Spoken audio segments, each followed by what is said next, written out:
Accompagnen dubbadame accompagnen asahombo Yangane bukuralame asaybo Amamba zoguti suoso sare guti Parabawananti kugumba sitirorisu Sare guti suoso bazo guti Atuni bansanji kugilu sitirorisu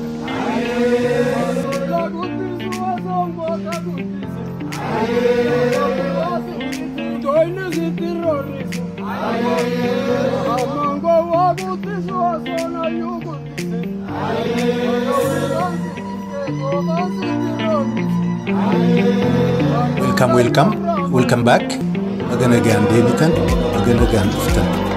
Kun podcastii Ilma Hormaati.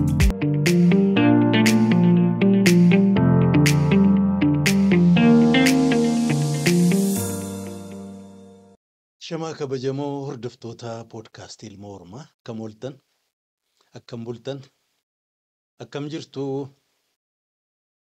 Egaa seenaa qabsoo bilisummaa Oromiyaa kan jaal quubsaa sabaan nuun qoddatu kurfii lama amma dura isinii tamsaasne marti keessan nuu qalbiin hordoftaniittu ka jedhu abdiin qaba. Namoota waltajjii kana irratti argamanii seenaa nuun qoddatuu danda'an ka jettan illee yoo jiraatan nutti dhaamaa barbaannee dubbisnaa.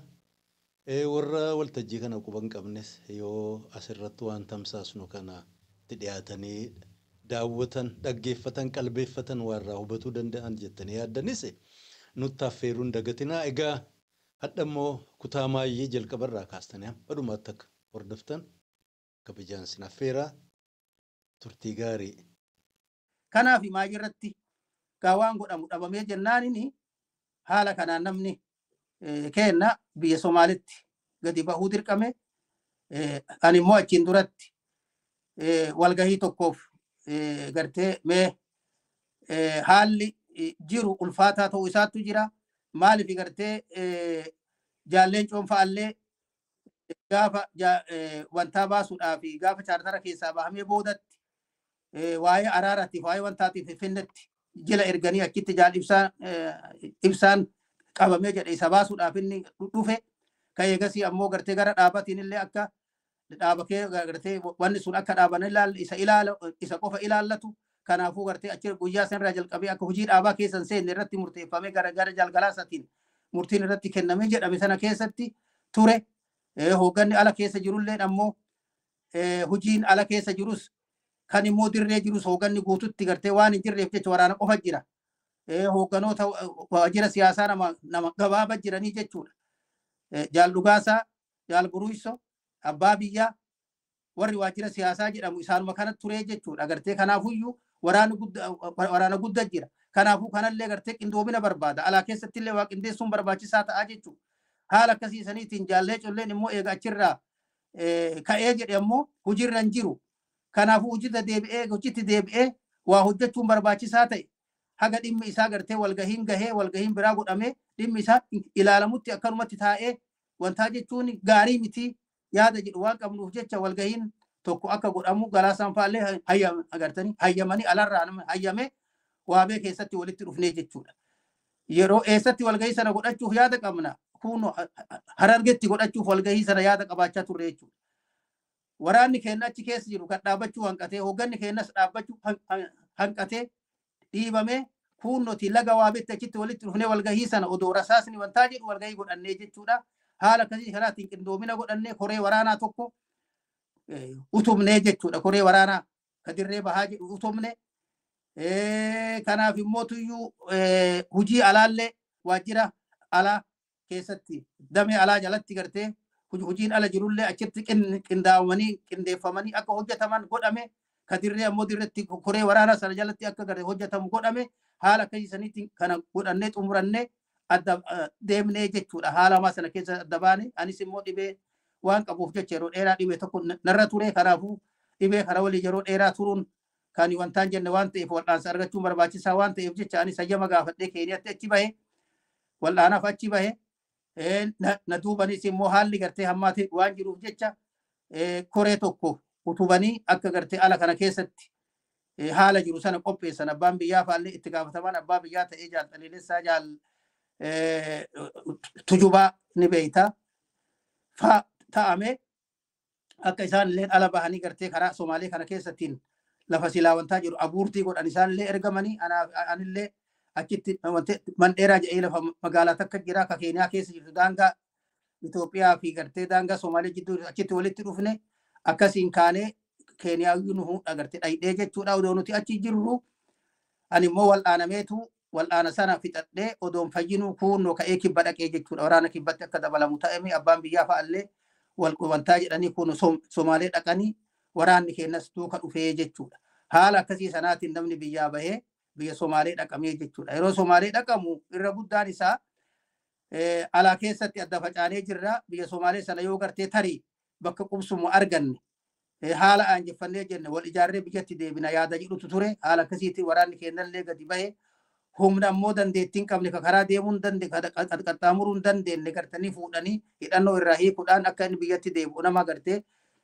diinillee akka tokko miidhama irra geessuun dandeenye akka biyyatti deebi'u godhanii humni dandeettii qabu ammoo biyya Somaalee dhaqee yeroo biyya Somaalee dhaqee jiru akkuma jenne rasaasa fixachuu qofa osoo hin ta'in waan qabuu fixate uffataawuu fixate gartee waraanni keenya uffataawuu fixate bakka irraa waa bitatuun qabu duullitti hammaate halkanii guyyaa aadaa rakkinni jiru maaltu jira duubaree yeroo sana wayyaanee fi shaabiyaa wal dhabanii waan jiraniif jecha wal dhabbiin sun waan jiruuf gara wayyaaneeti immoo rakkoo as jirtu kana fixattee gara sichi fuula deeffachuu waan barbaadduuf yoo adda bilisummaa Oromoo waraanni bilisummaa Oromoo garti biyya keessa ka jiraatu taate ammoo sunis waan jalaa fashaluuf daranuu itti waan jabaatuuf jecha kara ofirraa fixattee gara sichi deebi'uudhaa fi karoora waan qabduuf jecha duula durii caalaa harka jabeessitee harka fuutee halkanii guyyaa gartee ummata gartee duuluun ummata keenya nutti duulchisuun nuti immoo hidhaa akkuma siin jedhe rasaasa dhabuun kun hundi halkanii guyyaa wantaa jechuun mukatti galtee akka riphee lolaasitti gartee isinuu riphee lolaa limatti galtee bakka hundatti nama adamsuun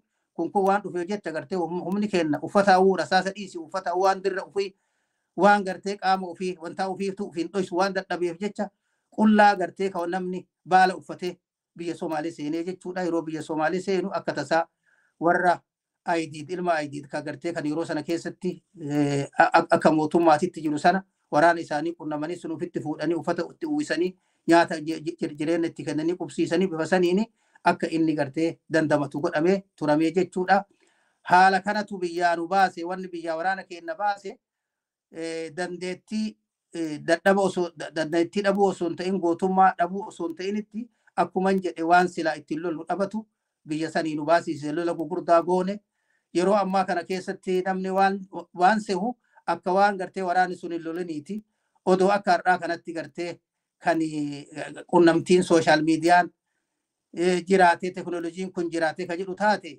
lola ajaa'ibaati kan namni keenya yeroo sana lole jalqaba irraa kaasee haga maajititti lolaa ture ka silaa nama qunnisiisu keessaa tokko jechuudha haala akkasii kanatti ture jechuu barbaade akkanitti biyya Somaalee seennee jechuudha.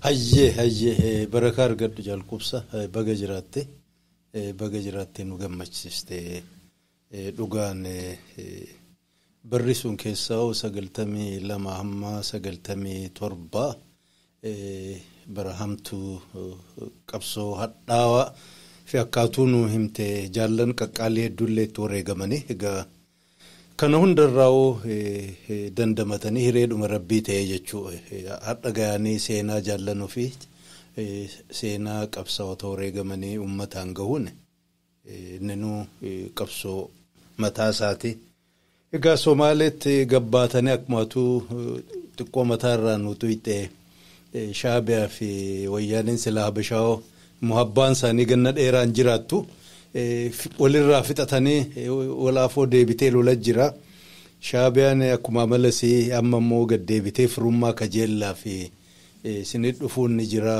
waraannis hoggannis alatti bahee egaa riphee lolaan biyya ofii bosona keessaa bahee magaalaa seenu haala haaraatti uumama rakkoo haaraa jira akkuma carraan jijjiraatu ammas wal to'atuun wal dhuunfatuu dhabuun seenuma mul'ata koraatatamaallee gaggeessuun ni ture mee waan seenaa sana irraa immoo hogganu dhiifama hordoftoota sagantaa kanaan nuun qoddadhu barakaa argadhu.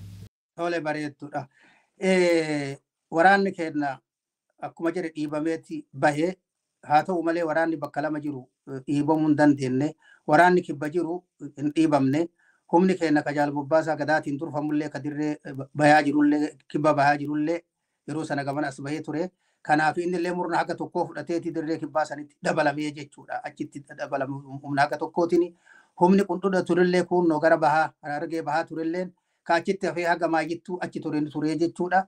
Kan immootu Somaalee seenee jedhe achitti nuundi kennayyuu nullee warri Naayiroobii jirullee achitti walitti dhufnee jechuudha.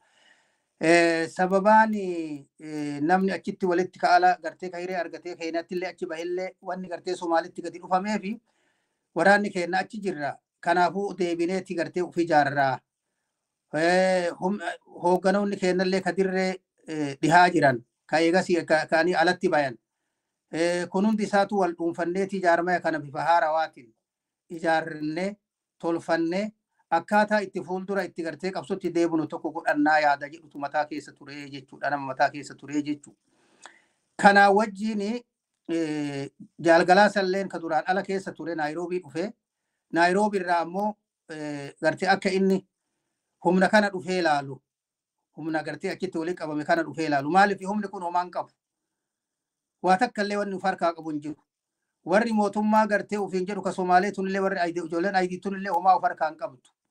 Kanaaf duuba isii akkasii kumne achitti walitti qabamne qofa jechuu osoo hin ta'initti fala dhawwachuun barbaachisaa waan ta'eef jecha innillee achitti argame fala tokko akka dhoofnu gochuun barbaachisaa ta'ee ni dhufee yeroo dhufee dhugaa nuti warri miseensota gumii sabaa yookaan koree jidduu yeroo sana koree jidduu jedhama koree jidduu keessa jiru ka hiree arganne biyya Somaalee sana keessatti walitti dhufne walgahii godhanneeti amma ka walgahii godhachuu qabna uf dandamachiisuu qabna hoogganni keenya ka ala keessa jirullee dhufuu qaba.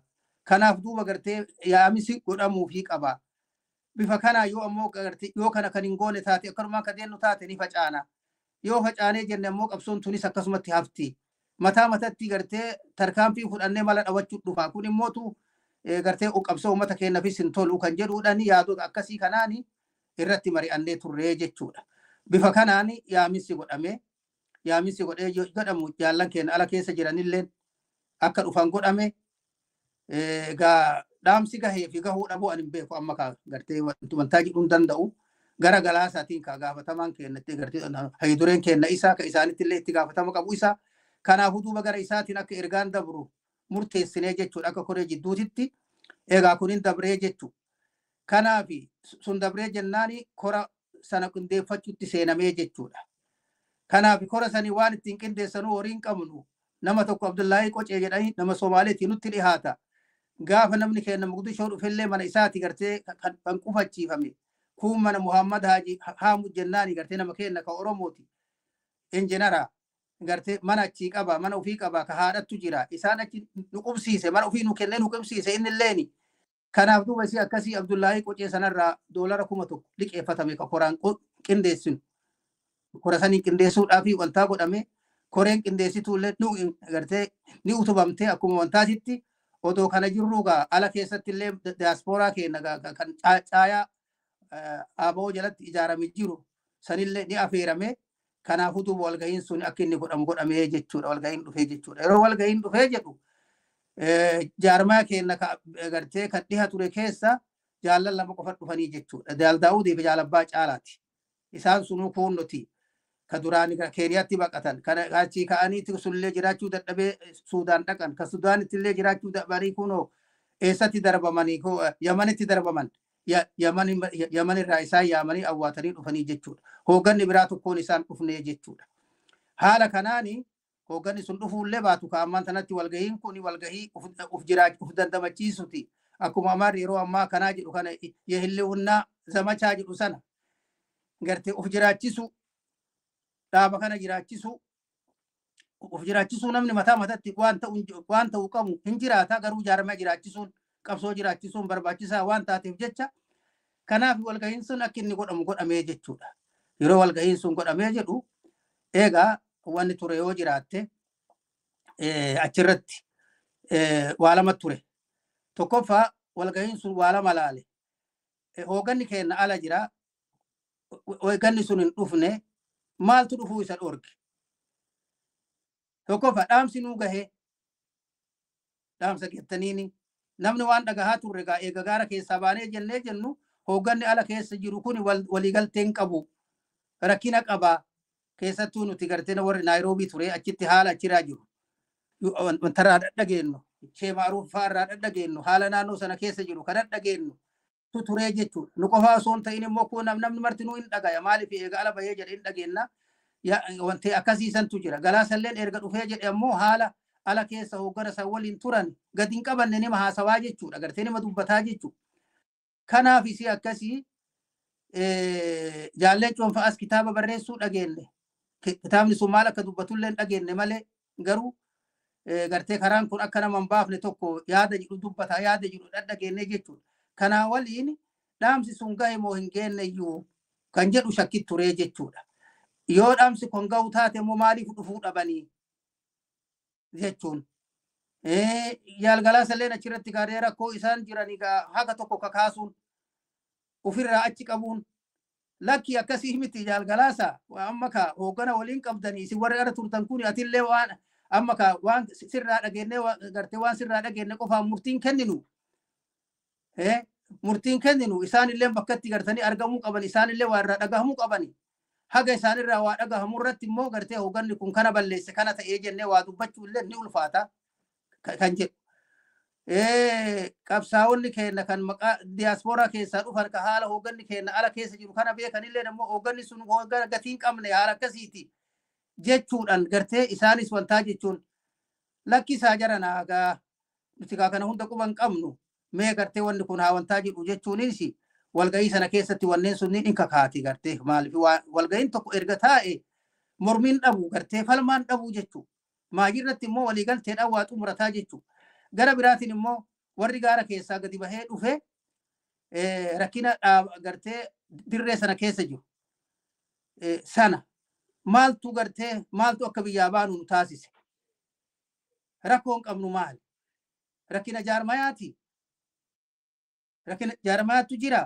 rakkina duulchisooftootaatu jira qindoomina dhabatu jira mee maal taane waan dabre sana gilgaalachuu qabna jabina jiru laafina jiru gilgaalachuu qabna yaada jedhutu kaa erga walgahiin banamee taa'ee walirraa gara gartee dura taa'atillee haala ala kana keessa jiruu fi haala waliigala jaarmaa keessa jiru riipoort gabaasan dhihaatee irraa dhagahame booda walgahiitti haasawatti seenameeti kun mataan isaatu iyyuu irratti haasawamuu jalqabee jechuudha mormiin kun hin turee jechuudha mormiin kun maal godhee keessattuu ka jaallan alatti hafan ka alaan hin dhufanii kun yeroo gartee gara filmaatatitti hooggana filuutitti seenamu yeroo rakkoolee jirutti deemamu maal barbaade namni gariini akka gartee jarri sun balleessaa qabanitti akka murteeffamu barbaade jechuudha. Lakkii sun hin ta'uu jedhameeti irratti wantaa jedhamee jechuudha. Kun mormiin kaase. Kalammataa immoo gaafa filmaatatti dhufanu immoo akka gartee hoogganni sunis alatti nafne maaliif ujaaruu waan ta'eef jecha wal diiguu waan hin ta'iniif jecha kanaafuu murni haga tokko jaallan sunis akka as keessatti hammataman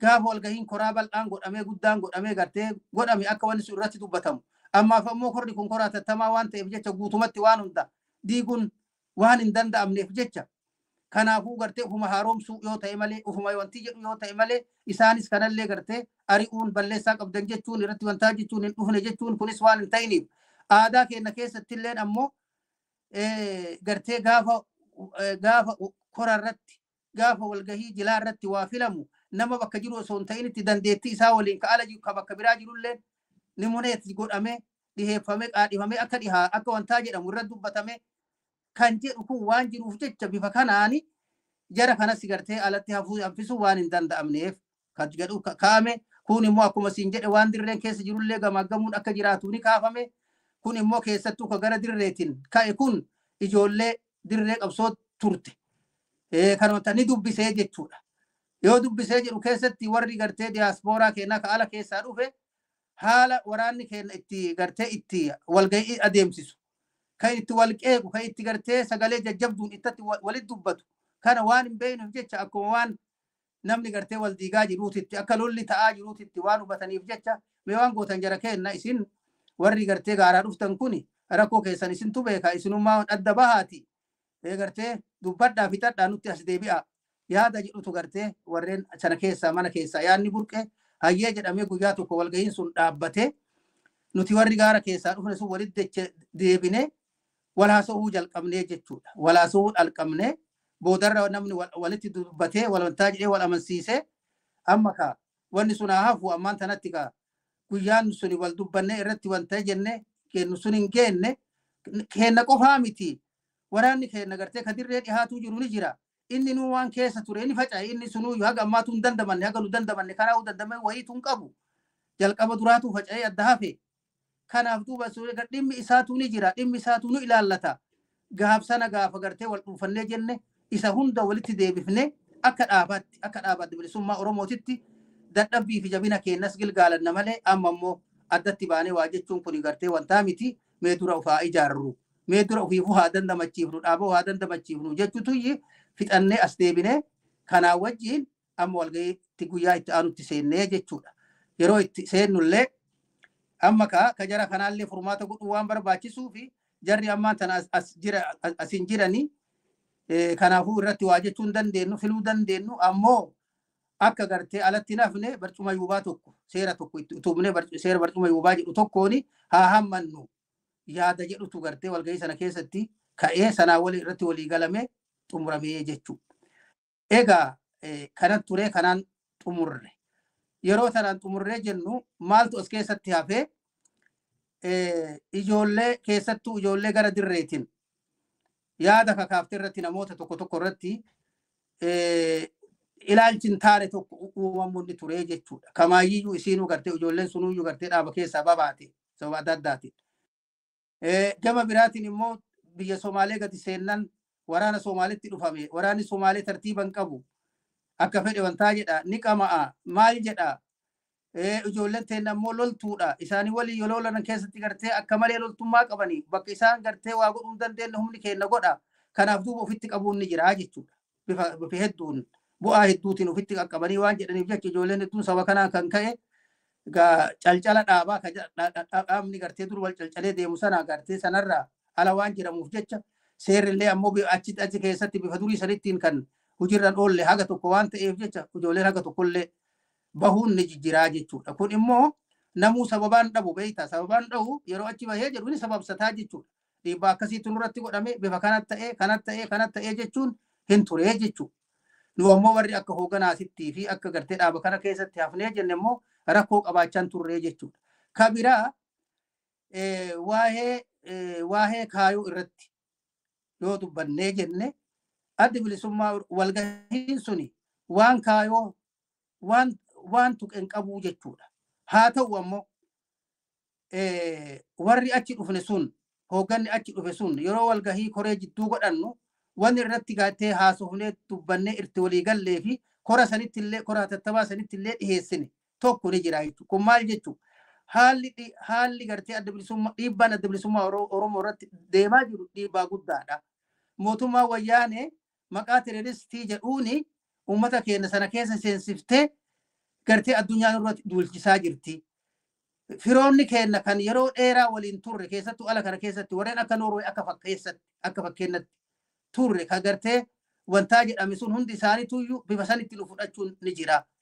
Chaartara keessaa dhiibamnee bahuun suni akka waan nuti chaartara sana mootummaa wayyaanee yookaan immoo mootummaa yeroo sana jiru akka nun dhiibiniititti nummaan ufumaa akka baanetti kan fudhatan ni jiru. Kanaaf duuba isii akkasii warreen dur fira keenya ta'an nu dubbisuu dhabuun ni jira. Eegaa kun dhiibban akkasii waan jiruuf jecha mee akki goonu gara dippiloomaasiitiin qabsoo kana gartee alagaa hawwachuuf jecha maal godhuun nurra jiraata. Mee waa'ee addatti gartanii addi bilisummaa Oromoo akka duraanii sanitti mootummaa Rippaabilik Oromiyaa sana ijaaru inni jettu sun tooftaa tarsimoo tooftaa biraatiin bakka haa bu'u. Seera sagantaa keenya keessayyuu duraanuu wanni jiru ni jirti. Tokkoffaa uummata keenya bilisoomsuudhaan Oromiyaa bilisoomsuudhaan Rippaabilik Oromiyaa Demokiraatik taate ijaaru. Kalammataa ammootuyyuu yoo haalli ka'aan jiru taate ammoo ummatoota Itoophiyaa keessa jiran wajjin tokkummaa haqa ta'e warratti hundaa'e kan gartee walqixxummaa irratti idaame kan dimokiraasii irratti idaame kan walii wajjii dantaa walii kabajuu irratti hundaa'e ijaarachuu yaada jedhutu jira. Kanaafuu isii akkasii yaada kan waan jiruuf jecha waan gartee kaayoo kenna faallissuun qabu hiree ofii murteeffachuun self determination isiin jettu sun gartee sun waan jirtuuf jecha achuu gahuunu ulfaatadha. Qabsoo goone achi geenne ummata keenya sadarkaa sana geessisuun ulfaattudha. Kanaafuu tarsimoo sana yoo qabannee jennee immoo waa jechuu ni dandeenya. Dhiibba alaanutti gartee dhiibamu sanillee ofirraa xiqqeessuu ni dandeenya. Fira horachuu ni dandeenya. Kana waan ta'eef jecha yoo sana goone hoo yaada jedhutu koree jidduu sana keessatti ka'ee jechuudha. San irratti walii galamee kadiddaan tokkollee keessa hin jirre. Mormiin haa jiraattu. Yaadni ka'uun haa jiraattu. Walirraa hubachuudhaaf gaafiileen adda addaa tamana keessatti kaatu haa jiraattu. Garuu ammoo waliigalteedhaan fuunee kora saniin geennee jechuudha.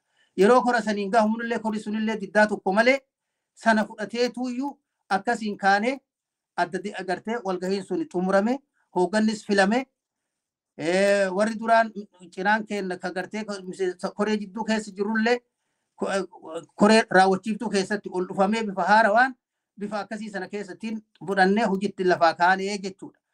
Nuhi tanarra jiruyyuu odoo akkasitti jirru nuhi kana fixannee irraa kaanii amma jennu warri Eeltiraallee Shaabiyaalleen kalola keessa seente amma lolli seene jalqabame wanni nama gaddisiisa. Odoo nuhi biyya seena keessa jiru lolli isaanii ka ta'u taate sila biyya sana keessan baanu turree jechuudha. Beekamaadhaan baanu jiru waraanni sun hin bahu turree jechuudha. Hireedha maal godhanii miti hireedha baanee dhufne amma ammoo nu barbaadu osoo hin ta'in isaantu nu barbaadee jechuudha. Nama Petros Salamoon jedhu atillee beekuun ooltu namni sun ministeera qurxummii fi maaliif jedhanii gartee wantaa qabaanii beeyta nama santu nu barbaada dhufee jechuudha. Akkasiin jara warti mootummaa kanarraa nu barbaada dhufee wal qunnamanii galaasaa fa'aa wal qunnamanii waliin dirree maxayyaara sana keessatti waliin dubbatanii odoo Mogadishoo seenin deeme inni akkasi wal dubbatanii koottaa jedhamee deemame jilli kenna kan galaasaan durfamu ka Daawud fa'aa keessa jiran akkasiin ka'aniitu ka'anii Asmaraa dhaqanii walii wajjin haasawanii gaafa haasawanii jedhe immoo waan dabre sanillee dhiifama ka'anii dogoggorree maalii taane jechuudhaan ka dabre ka fuulduraatiif ni fooyyeeffanna jedhanii akkasitti walii wajjin jilli keenya waliin dubbatee nuti deebi'ame humni amma ka asitti kaa dalagachuu ni dandeettan jedhame waajjirri achitti ni baname ijoollee achi turtu ni godhame haga gartee maajirratti hoogganni martinuu achi deebi'utti humna keenyallee achi keessa leenjifachuudhaaf ka lafoota olloota naannoo keenya keessa jiran keessa ijoollee walitti funaanamanii maal jedhamee leenjiin achitti ni jalqabee asabitti ni jalqabee achirraa ka'amee waraanni guddaan akka inni karaa Mogadishoo jalaan markaadhaan biyya seenu godhamee turamee jechuudha. Humni keenya guddaan achi dhufe eegaa kanatu turee jechuudha. Yeroo kana jirru rakkoon dhaaba keenya keessa hin turre jechuun hin danda'a. Keessattuu nuti warra Mogadishoo keessa jirru hin turre jechuudha. Haala akkasiin ka'amee humni keenyas dhufe yeroo jedhamu humni dhufee jedhu sana achitti jiraachisuu waan hin danda'amneef humna guddaadhaa biyya seenuun barbaachisaa waan ta'eef ajajoonni humna saniin deeman itti godhamee kanaafuu karaan abuuramee deemamee akka biyya seenu godhamee achii ka'amee humni keenya bayidhaboo dhufee jechuudha. Yeroo bayidhaboo dhufee jedhu Somaaleen erga diigamtee wanni hundinuu ifa baatee namuu bakka bakkatti gartee mootummaa ta'ee jira. Gandatti telegiraamni kun jinniin kun qunnamtiin kun ni jirti akka keenya sanii miti. Kanaafi odeessi waraanni keenya achitti leenjifamee achii dhufu ni bahee mootummaa wayyaanee bira ni gahe. Wayyaaneen mootummaan ka waraana keenya karatti gartee hambisuudhaaf jecha warra Rahween Rahween jedhamu Arri'oo maali jedhamee dubbatama amma nagalaa badi maqaan isaati gartee isaa walii galuudhaani akka gartee waraana keenya ittisan akka keenya akka biyyan seenne godhuudhaani odoo inni nu bakka jiru sanii hin ka'in achitti itti dhaqanii dha'uudhaaf qophaawanii dhufanii jechuudha. Yeroo dhufan dogoggora tatta'een humna waraanaa kan bayidhabotti ijoolleen tana qophoofte karaa deemtus namni hubatee irraa bahe amma kaa deemu malee homaa hin hafne amma halkan waraana mootummaa Tigree ka itti gad deemu ka ifaa wantaa godhamee deemu ni argamee jedhamu waraanuma mootummaati warri Somaalillee waraana qabanii gartee makiinota qabanii maal jedhanii isa kana osoo jedhanuyyuu waraanni dhufee waraana keenya lafatti marsee jechuudha. Lolli guddaan achitti ta'ee humni keenya sin dhawame kunin turee jechuudha. Kunis nu keessatti gartee waraana keenya keessatti dhaaba keenya keessatti maaliif akkas ta'a? Warreen gartee yeroo sana waraana bobbaasuudhaaf achi keessa jira warreen akka kumsaa gadaa fa'aatu jedhame kuni mataan isaatu gartee maaliif akkas ta'a wanni jedhamu kun dadhabuma gartee waraana achi jiruutiin jechuun ni ture. Itti dabalee ammoo waraanni sun dhawamee jennaan gara biraatiin ammoo waraanni biraa kalammataallee seenne ni jira. Sun immoo gara markaatiin seenuu hin dandeenye kun hoobiyoo jedhanii kunoo gara warra habargidir qubattuun manni habargidir qubattuun keessa waraanni ammallee waraanni sun hin dhufe isallee amma kun hanqatee jennaan inni waraanni kun gartee kan wantaa jedhe kan kun gad deebifame sunis dhufe kana walii walitti qabanii ammaan tanatti waraanni akka biyya seenu godhame. Waraanni biyya seenu godhame bultum weebilee fa'aa dursaa qilxuu aadaa fa'aa dursaa jara kanatu gartee waraana kana dursanii haala akkasii sanaatiin waraanni haga tokko biyya seene odoo biyya seenuu karatti dhawame kunilleeni hayni gabaaban biyya haa seenu malee karatti dhawame hafee jechuudha. Ijoolleen iddoon achitti qabamanii maal jedhanii lafti deebisa waan taateef diinni waan itti qophaa'ee jiruuf kunin ta'e as deebinee ammoo yeroo kaammaa magaalatti gartee as deebinee humna kaan bobbaafame as deebi'amee jedhamu keessatti ammallee waraanni milkii asitti argatte wayyaaneen ammallee hooggana Moqdishoo keessa jiru kana dhawuudhaaf isa kan as keessaa baasuudhaaf waraana gartee mootummaa Hussein Aidii sodaachisuun ni ture jechuudha. Jara kana dabarsatti nutti kennuu qabdanii yoo sana godhuu qabaattan taate nuti gartee dhufnee achi magaalaa keessan qabannaa haala akkasiiti jechuudhaan sodaachisuudhaaf irratti gulguluun ni ture. Yoo jara kana qabdee nutti kennitee jette nuti kana siigoona haala akkas siigoona jechuun ni kakkaa'ame.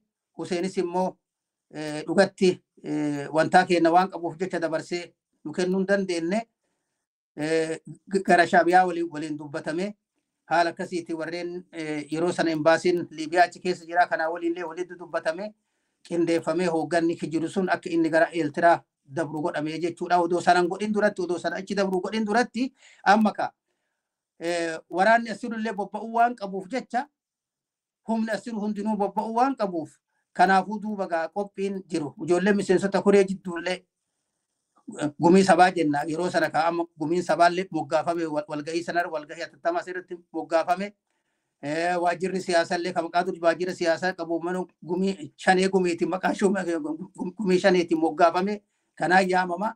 Amma warra walgahii gumii sabaa ijoolleen gumii sabaa tuni amma haalli jiru kun nun baasu akkanatti hooggana keenya dhiifnillee biraa deemuun nuuf hin danda'amu.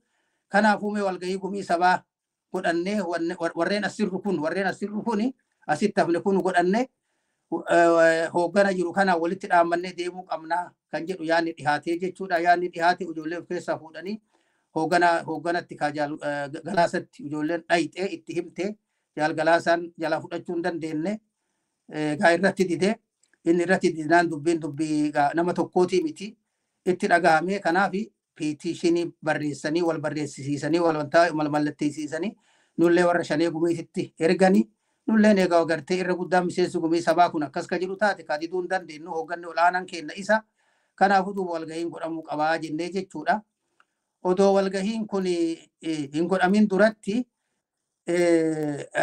wantiin tokko ture jechuudha. Maaliif warri Noorwee ka duraanatti bilisummaa Oromoo waliin hariiroo qaban ka wantaa jedhan isin dubbifnaa jedhanii gara biraatiin immoo tuyyuu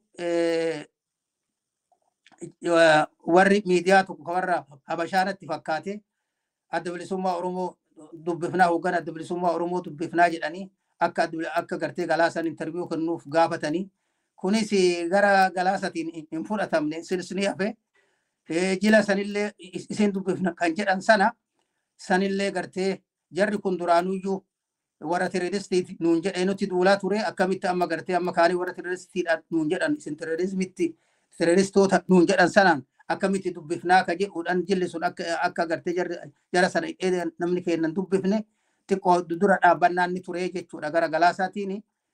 Haa ta'u irra guddaan kenna ammoo lakkii suni ta'uun isarra hin jiraatu amma sanaa muufannee nama isin dubbifna nuun jedhu dubbisuun dinnu nutuu dhahee balbala itti dhahuu qabnaa nutuu hubachiisuu qabna akka teeroristootaan ta'een nutuu gartee uf ibsuu qaba. Kanaaf duuba sanaa jecha gartee sana diduun nurra hin jiraatu jilli keenya tokko qophaa'ee itti ergamuu qabaa kan jedhutu gartee irratti walii galame. Akka kanaan jila Daawud Dursu ka Leencoo Baatii waliin jiru godhamee jechuudha. San irratti dabalee asii gartee asii qofa dhaquu namaa gatiin qabu hoogana keenya ka durii sun illee keessaa qooda fudhachuu qabaa. Isaan illee itti dabaluu qabnaa jedhamee jechuudha. Duuba hoo'een isaan keessaa namni gartee itti dabalamuu qabu jennaan Xaahaa Abdii itti dabalamuu qabaa jedhamee Xaahaan akeekamee jechuudha. Isa gaafatanii jennaan anaan jaan qabu achirratti hirmaachuu hin danda'u jedhee. Eega akkas taananii maarree jaalleen coobaa lataa achi jira. Inni nu kun Kanaadarraa deebi'amee achirraa deebamee kun Osloo jira. Inni nu waa itti dabalamu bahii biraa nama barbaachisu inni nu achi jira. Kanaafuu inni jila sanitti dabalamee ajara sana dubbisuu jedhamee jechuudha. Sanarratti Galaasan dura dhaabbatee jechuudha. Lakki ta'uun isarra hin jiraatu jedhee. Dhiibbaa nuti warri miseensonni shanee gumii gooneen irra guddaan keenya gooneen jilli sun ergamuu danda'amee jaalleen colleen itti dabalamuu danda'amee jechuudha. Suni mirkanaa'ee jennaaniin gara kaaniin akka gartee jila keenya kana warri sun hin dubbifne gara biraatiin ergaan biraa jalatti dhayxee jechuudha. Jalatti warra faranjiitti dhayxee dannaan jara sana akka hin dubbifne itti himame jalatti faranjii waan dhoysitu gaafa jarri dhayxee Osloo dhaqanii jara dubbisuu deemanii itti himtee jechuudha. Daawud Faatti himame beeytaa kanatti ture haala akkasii kanatti ture kanatti nu gahee dhaamsa akkasitti nu gahee jedhame itti himame jarri jilli keenya achi dhaqe kun guddoo rifatanii hin aaranii aariirraa kan ka'e kaagartanii kunoo kanatu ta'ee jedhame ijannoo shanee gumiitti barreessanii jechuudha. Nu miseensonni shanee gumii waraqaa saniin arganne wantaa jenne hayyee gaariidha maarree kun irratti hima dubbannaa jenne turee jechuudha. Gaafa kaan jilli achi dhaqee deebi'ee dhufee haala jiru ni gabaasee haala jiru gabaasee jennaaniin amma kaa ijoolleen gara isiniin jedhu sanaanii achumaanuu isaanillee walga'iin akka godhamu godhame saba kanarraa kan ka'e walga'iin gumii sabaa sun akka taatu taatee jechuudha. Walga'ichi ni ta'ee yeroo hamtuudha. Amma kaa rakkooleen akkasii kun waan jiruuf humni keenya kan beekotti dhaawame ni jira. Haalli itti waraanni sun biyyatti seenee itti fashalee ni jira. Kun immoo namni wal gaggaafata. Haalli jilli keenya gartee dhaqee dhufee jedhu sun illeen immoo kan gartee wal nama gaafachiisu waan ta'eef jecha kunis ni jira. Egaa kanarraa kan ka'e Galaasan dhiiroo waanneen kana hunda hambisuudhaaf jecha yoo gartee rizaayin godhe. Wanni kun hundinuu ni naafti. Namni rizaayinummaa sanarraa fudhatus hin jiru. Gara biraatiin immoo dhimmi sunis hin ka'u. Kanaaf jecha tanaan cufuun ni danda'ama yaada jedhu fakkaata. Saba sadii jecha lakkii ani rizaayin godhee na dhukkubaa jedhee jechuudha. Dhugumatti dhukkubbii ni qabaa jechuudha. Dhukkubbiin ni jira jechuudha. Dhukkubsachuun ni jira. Jennaaniin hayyee gaariidhaa jedhamee irratti hin dinne irraa fudhatamee jechuudha.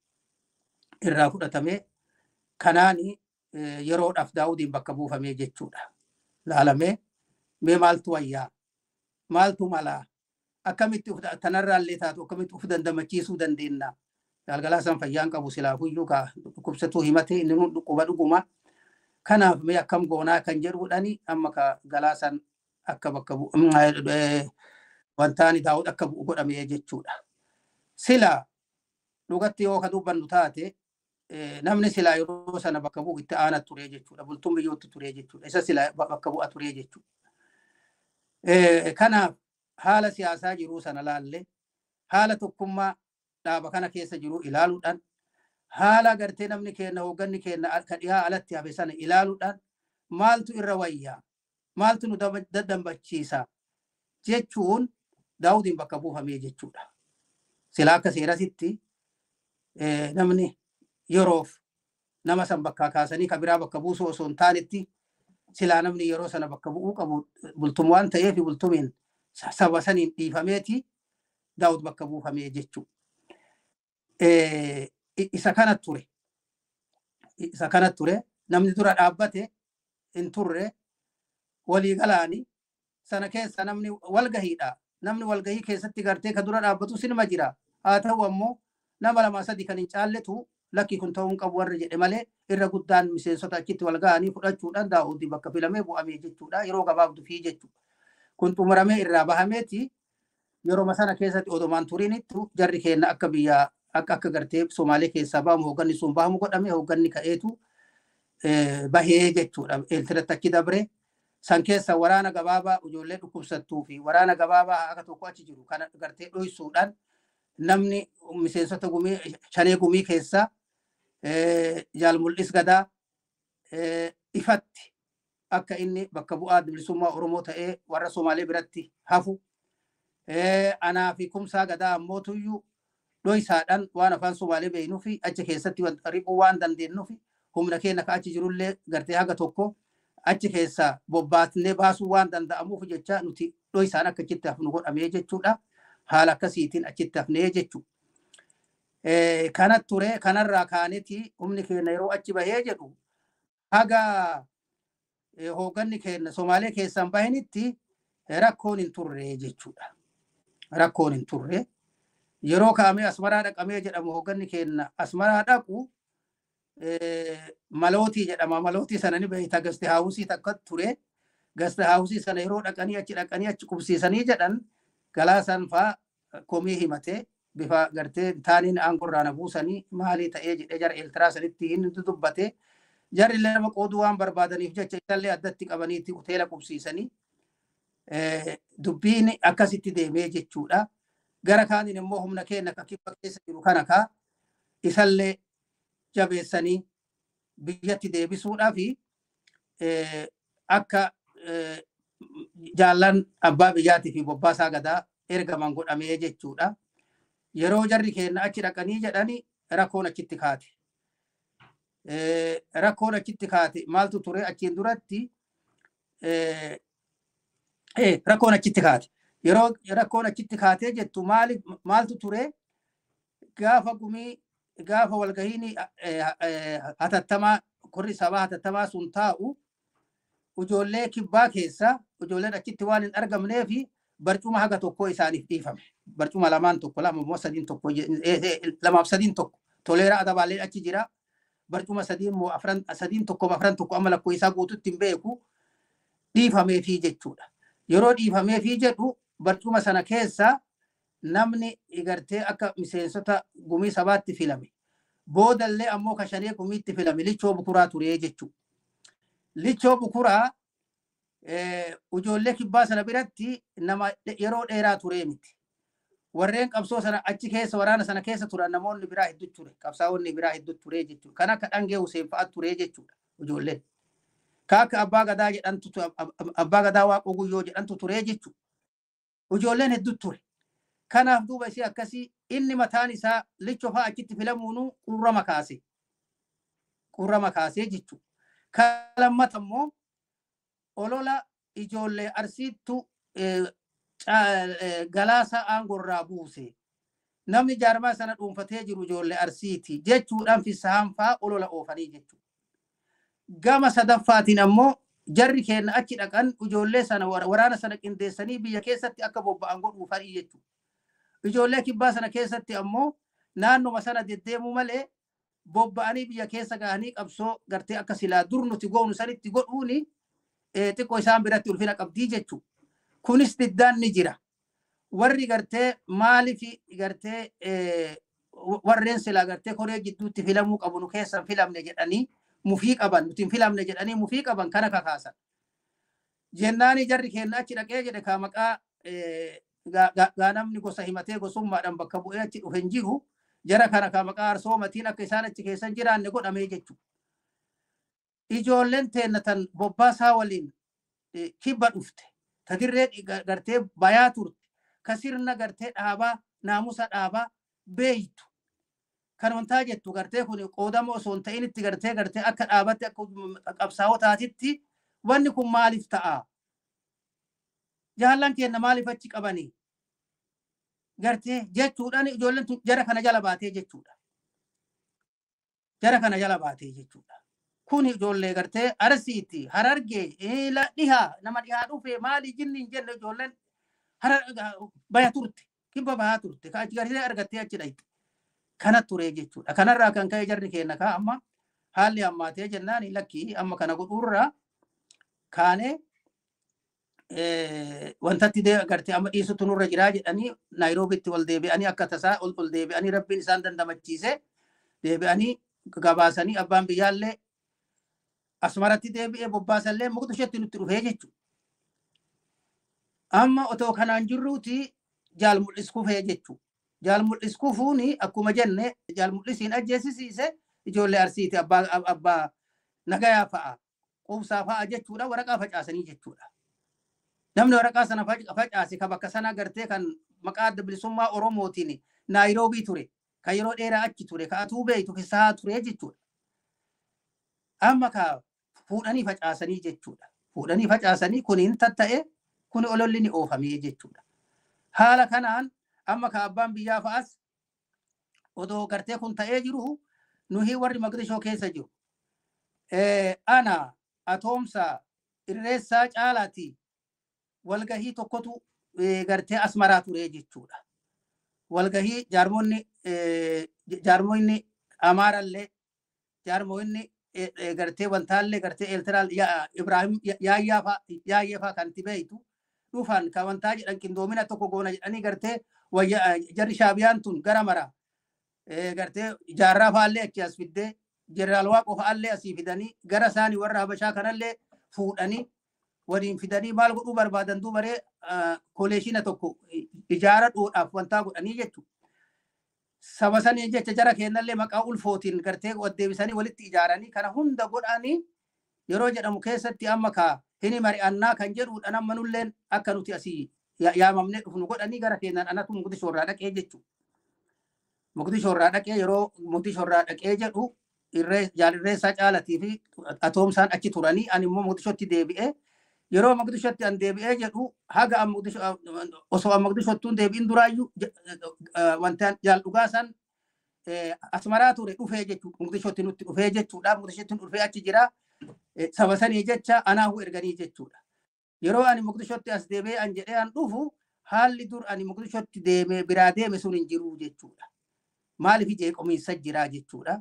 Ijoollee kaan fuudhanii gartee biyyatti gara Hargeysaa kanaan bobbaasanii hidhannoo maal jiru kanallee gartee hiree argataniiti gartee hiree kana keessa barbatii xayyaaraadhaan akka tokko godhanii Somaaliin korraaptitiidha. Kana kanaan akka biyya seenu godhame asii ijoollee garii ammoo hidhannoo irraa hiikanii akka isaan baqataa keessa qubatu godhane kun immoo alaan ala kaasee jechuudha gartee ijoollee jidduutti. Gartee achi nu qabanii maal nu godhanii jedhame. Yeroo laaltee jettu ammoo gartee yeroo ati laaltee jettu ammoo haalli jiru xiqqoo hin tolu jechuudha. Hin tolu amma ilaalchi namni gartee duraanii kibba keessatti mufatee ka ijoollee sanis jeeqe tokko Dhangee Huseen ture jechuudha. Amma jiraachuu isaan beeku. Inni sun achii fuudhanii Moqdishoo dhufee jechuudha. Yeroo Moqdishoo dhufee jedhu kan namni gartee jeequmsa sanaa kaasisiise dirree sana keessatti isa jedhamee ija gaariidhaan namni laalle tokko Jaal Dhugaasalleen achi dhufee achi jira. Kana waliin gurbaa kanaa waliin jaala kanaa waliin kan gartee Jaal Dhugaasan keezii waliin taphatanii jechuudha. Walitti dhihaata waliin taphatan. Dhiiroo maali? Ilaalchi durri Dhugaasan qabu kanaa miti. Yoo duraan gartee kan nama gartee haala akkasii agarsiisu inni argaayyuun fedhu beekamaadha amalli isaa sanii jechuudha. Maaliif nama qabsoo kanaaf gartee amanamaadha. Nama gartee qabsoo kanaaf uf kenne gartee nama gartee waa hundarraa dhugatti dubbachuudhaaf Dhugaasaan waa hundarraa nama uf qulqulleessu tokko jechuudha. Amantii irraallee uf qulqulleessa jireenyuma mataa namni gartee qaburraallee uf qulqulleessaa jechuudha. Akka xuriin tokko irra hin buune nama eeggatu keessaa tokko jechuudha. Kana waan ta'eef nama xiqqollee taatu gartee waan kaayoo kanaa yookaan immoo rakkoo wantaa jedhamu ija biraatiin laalaa jechuudha. Kana waan ta'eef ilaalchi sun kan inni dur qabu sun gurbaa kanarratti argamuu dhabnaani xiqqoo maaltu jira jechuu namatti kaasisee jechuudha. Haala sana hin agarree ani mataa kiyyatti yoo deebi'ee jedhu haala kana ni arginaan ani mataa kiyyatti Daawudiin Jaal Daawud haalli asii rukunnatti hin tolle telefoona waliin dubbanne jechuudha. Haalli asii rukunnatti hin tolle. Kanaafuu amma Jaal Dhugaasan kun faallee waan inni gartee itti jiru kun naaf hin galle haala akkasiiti jedheeni jechuudha. Ada abbaan biyyaa faallee achi dhaqee haala jiru itti hime tun immoo gartee wantaa goote akka waan namni gartee gosaan naannoodhaan nama wantaa jedhu kanatti gartee namni fudhate yoo bakka hin jirre rakkisaadha wanti kuni.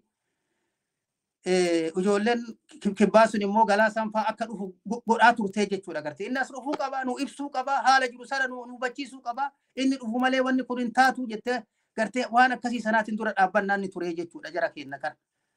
Kanaaf anillee asii gartee haalli natti hin tolle kana jiraa jedhee ani dubbadhee jennaan Daawud maal naan jedhee maal akka gartee ilmoodhaan eda'aatii miti maqaa tokko jira eda'a ijoollee warra dhalate wayiiti gartee wal qocoltanii naan jedhe jechuun jedhe maa wal qocoltan maal qocolleen akkasii maali jedhe hin dhaabbanne dhugaa san akka kibba dhaqu godhamee jechuudha.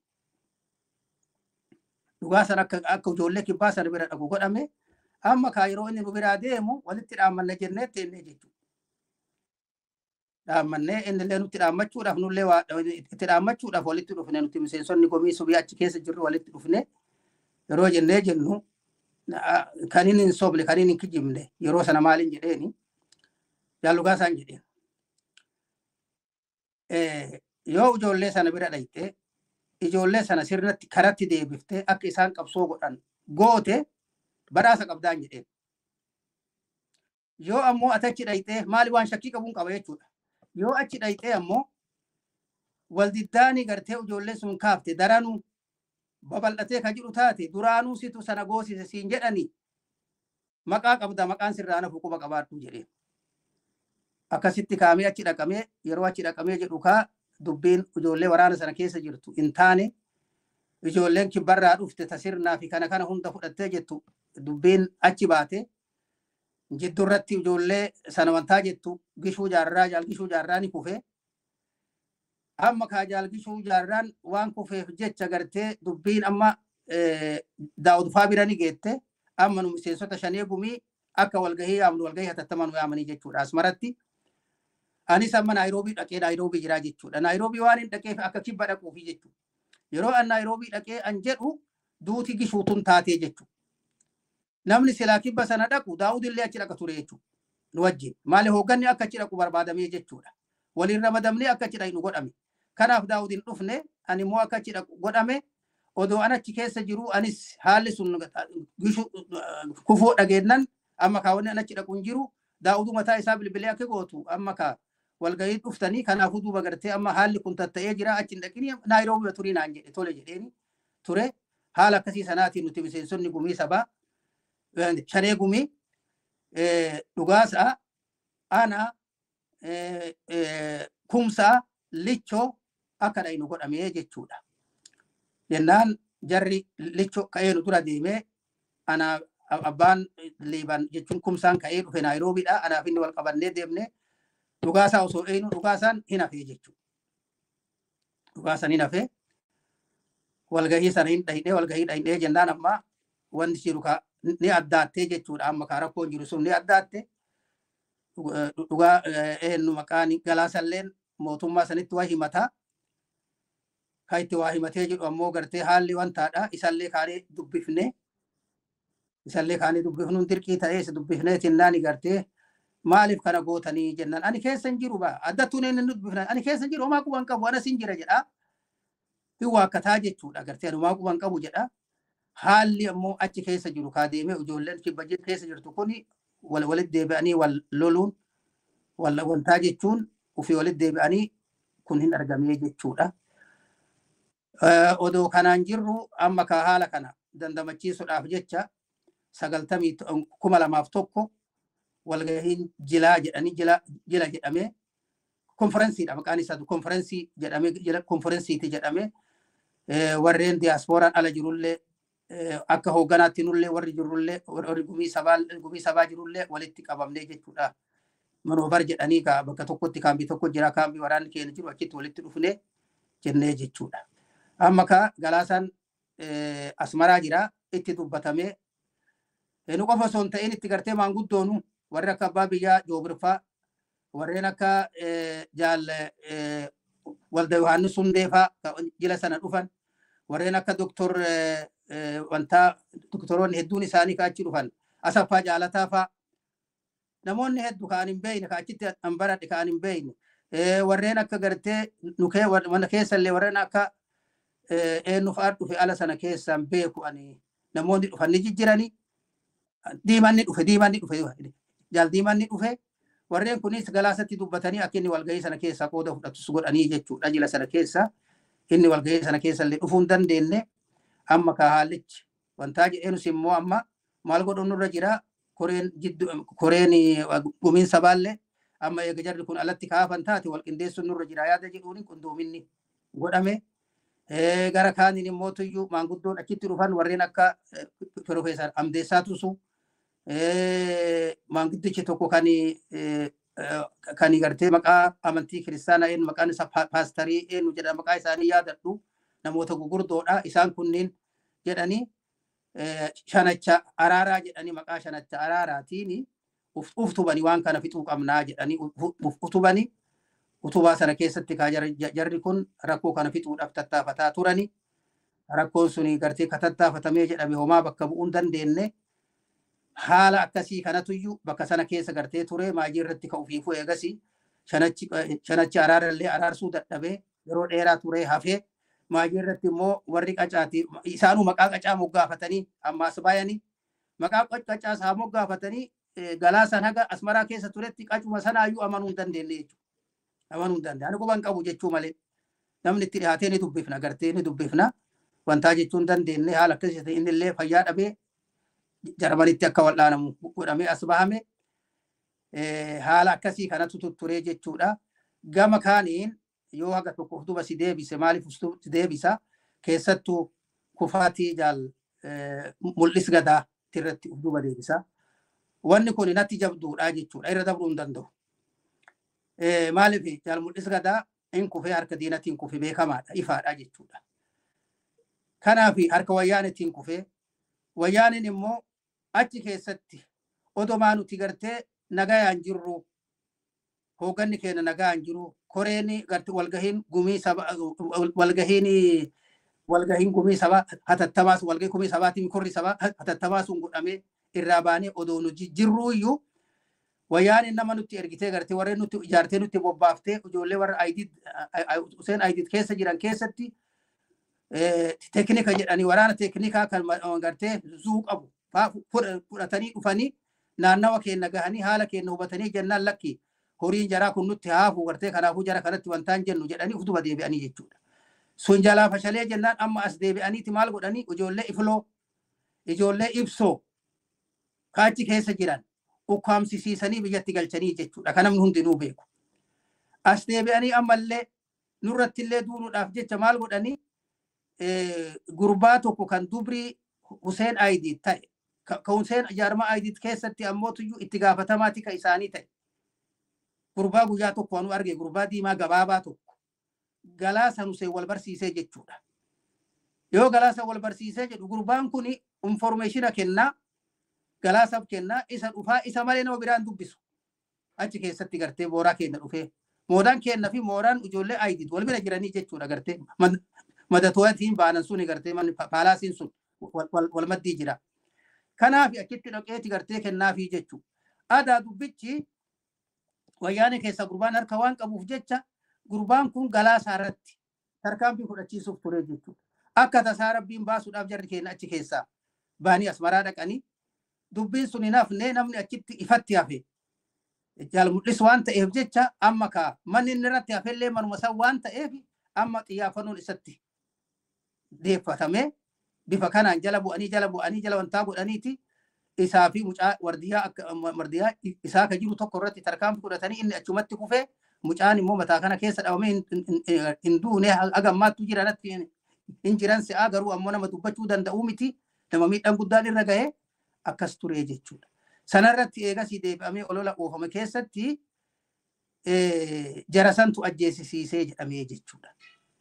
Kanaaf nuti murni waliin jirru keessattuu Galaasan yeroo inni gartee aangoo sanirraa uf baasee ufii isaatti uf baase immoo bakka buusuudhaaf Daawudiin bakka buufnu keessatti nu miseensota shanee gumiitiif gumii sabaa achi jirantu irratti walii galee jechuudha. Hunda keenya malee murni adda wantaa jedhin jiruu jechuudha. Mul'isa immoo murna kenna keessa jira jechuuf hin jedhe gartee warra gartee Daa'uudii filee fi asitti hafe keessa jiraa jechuudha. Murna galaa isaatii miti, murna dhugaa isaatii miti jiraa jechuudha. Nuti waan ajjeesisuuf hin qabnu jechuudha. Akka namaa yoo ta'u taate ammoo keessattuu anaan hedduu walitti dhiyaannaa natti dhiyaataa jechuudha. Nama qabsoo kana keessatti akka jaalatitti ani bare keessa yoo dhugaa ka dubbadhu taate ijoollee kenna kan ijoollee bayaa keessa dhiyaa haa ta'u bakka biraa haa ta'u namni dhugumatti ani garaan jaaladhuu fi inni sanatti dhiyaate keessa mul'isii jechuudha. Namni marti nuuni beeka ka waliin turre ni beekanii jechuudha. Waliin taphanna waliin wantaa jennaa jechuudha. Kanaaf isi akkasii wanti isa kana ajjeesisiifnu fi tokkon turree jechuudha. Akeen isaa maali? Tokkoffaa akka hiree ta'ee namni bakkuma gartee hooggana sana keessatti gumii sabaatitti namni yeroo sana gartee filame namu bakka jiru keessaa filama. Lakkoofsi ijoollee gartee ijoollee Arsii keessaa filamanii wayyaa ta'uun ni jira ta'a. Gama biraatiin immoo warra kana gartee wal dhabsiisuudhaaf wal afaan deebisuudhaaf ufiitii gartee gara ufiitii wantaa jechuudhaaf ijoollee bayaatiif ijoollee kibba bayaa kana wal dura kaa'uudhaaf waan taa'e jechuudha. Ifatti dubbannaa jechuuf hin jedhe. Ifatti dubbannaa jechuudha. Kanatu kana uumee jechuudha. Waan ajjeesisiidhuuf tokkollee hin qabnu jechuudha. Har'a lubbuun ni jirra. Lubbuun waan jirruuf jecha gartee xurii nutti dabamu sana ofitti fudhachuun barbaannu jechuudha. Namni ammoo kanatu ta'ee jedhee dubbatu yoo jiraate as bahee haa dubbatu. As bahee gartee dubbachuu mirga qaba haa as bahee dubbatu jechuudha. Waan jiru walitti wantaa hin jechuudha. Dubbiin sun dhugaa ta'uu karaa mootummaa wayyaanetiin gartee jaala kana ajjeesisiisuun namni dhimma sana magaalaa sana keessa jiru ka achillee dandeettii qabu ka beekumsallee qabu kan wantaa jedhu injiraan Muhammad Haajii ijoollee bayaa kan gosa jaarsoo keessaa dhalate kan yeroo achi ture kan bakka hunda beekuu fi kan waan kana jala bu'ee qorachiisee waliin gartee akka dhaabatitti dhaaba waliin ta'ee qorachiisee waan kana mirkaneessise Muhammad Haajiitti jechuudha. Lubbuun isaa ni jira jechuudha. Lubbuun isaa har'a ni jiran duunee jechuudha. Kanaafuu irraa qoratanii mirkaneessuun hin danda'amaa jechuudha. Jettee namni gartee wal keessa oofuuni waa nama wantaa jechuun waan hin danda'amne kun mataan isaanii jira jechuuf hin jedhe gartee kana irra dabruun hin barbaadu jechuudha. Kitaabni ammoo maqaa jaalattiin barreeffame jedhan tokkollee ni jira anuuf hin agarree jechuudha. Kufaatii isaa irratti maal akka barreessan hin beeku gaafa kitaabni sun bahe waan sanillee dubbannaa jechuuf hin jedhe. Kun kana jechuudha. Kun as dachaana yoo as deebinee jennu dhimmi kun akka dhimma kufaatii jaal baarootii fi jaal wantaa ta'uun isarra hin jiraatu jechuudha. Haga ammaatitti duuti sun addan baanee jechuuf hin jedhe gartee. Gaafa gaara turre ammoo dhugaa yoo dubbannee jenne namni gartanii jaallan sana gartee ajjeesisiise murna achi bahee sanaa jedhanii namni dubbataa jechuudha. Ka achi qabaan qabne gaafa gaara keessa turre gaafa isaan irratti gaafa gartee ifloo irratti duulaa turre guyyaa sana keessatti namni gadi qabaan qabu dubbataa ture jechuuf hin jedhe. Maal jedha yoo jaarran kan jara sana kan hin ajjeesisiifne ta'e hin ajjeefneef hin ajjeesisiifne ta'e namni dirree bayaa kana keessatti jaarmaya sana dursu isaa itti dura teessoon dirree godina bayaa kan ture isa barreessan Bookedha. Abdul Jalil Booketi garte gara kaaniin ammoo miseensonni biraa ka itti gaafatamaa diinagdee ta'e ka maal ta'e ka jiru isa namni ammoo isaani namni ammoo akka gartee Oromoo biraa gara biraatiin dhufee achi keessa jiru bobbaasaadha. Bobbaasaa dhaabati gaafatamaa waraana isa isaan hundi isaanitu wal fuudhatanii bobbaasaa malee wal guuratanii deemanii maaliif deemama dhaabni nuuka isaantu harkaa qaba. Rakkina kanas namni furuu danda'u isa jaarraa mataa isaati. Maaliif achi bahee yookaan waan kana keessa harka hin qabne maaliif ta'e wanti kuni jechuudhaan namni dubbachuun ni jira jechuudha. Gama biraatiin immoo jaalleen coolataa akka dhageenyetti yeroo gabaabaa isaa dhufu guyyaa jaallan sun kufan achi jira inni nuu gartee achi jira. Inni sun immoo itti barreessaa dhaabaati adda bilisummaa Oromooti. Inni immoo maaliif dirree dhufe maaliif dirree gadhiisee Jibuutii dhaqe? wanni isa Jibuutii isa geessise maali? Gaafilee jedhantu jiraa jechuudha. Gaafileen akkasii sun nu keessa deemaa turtee jechuudha.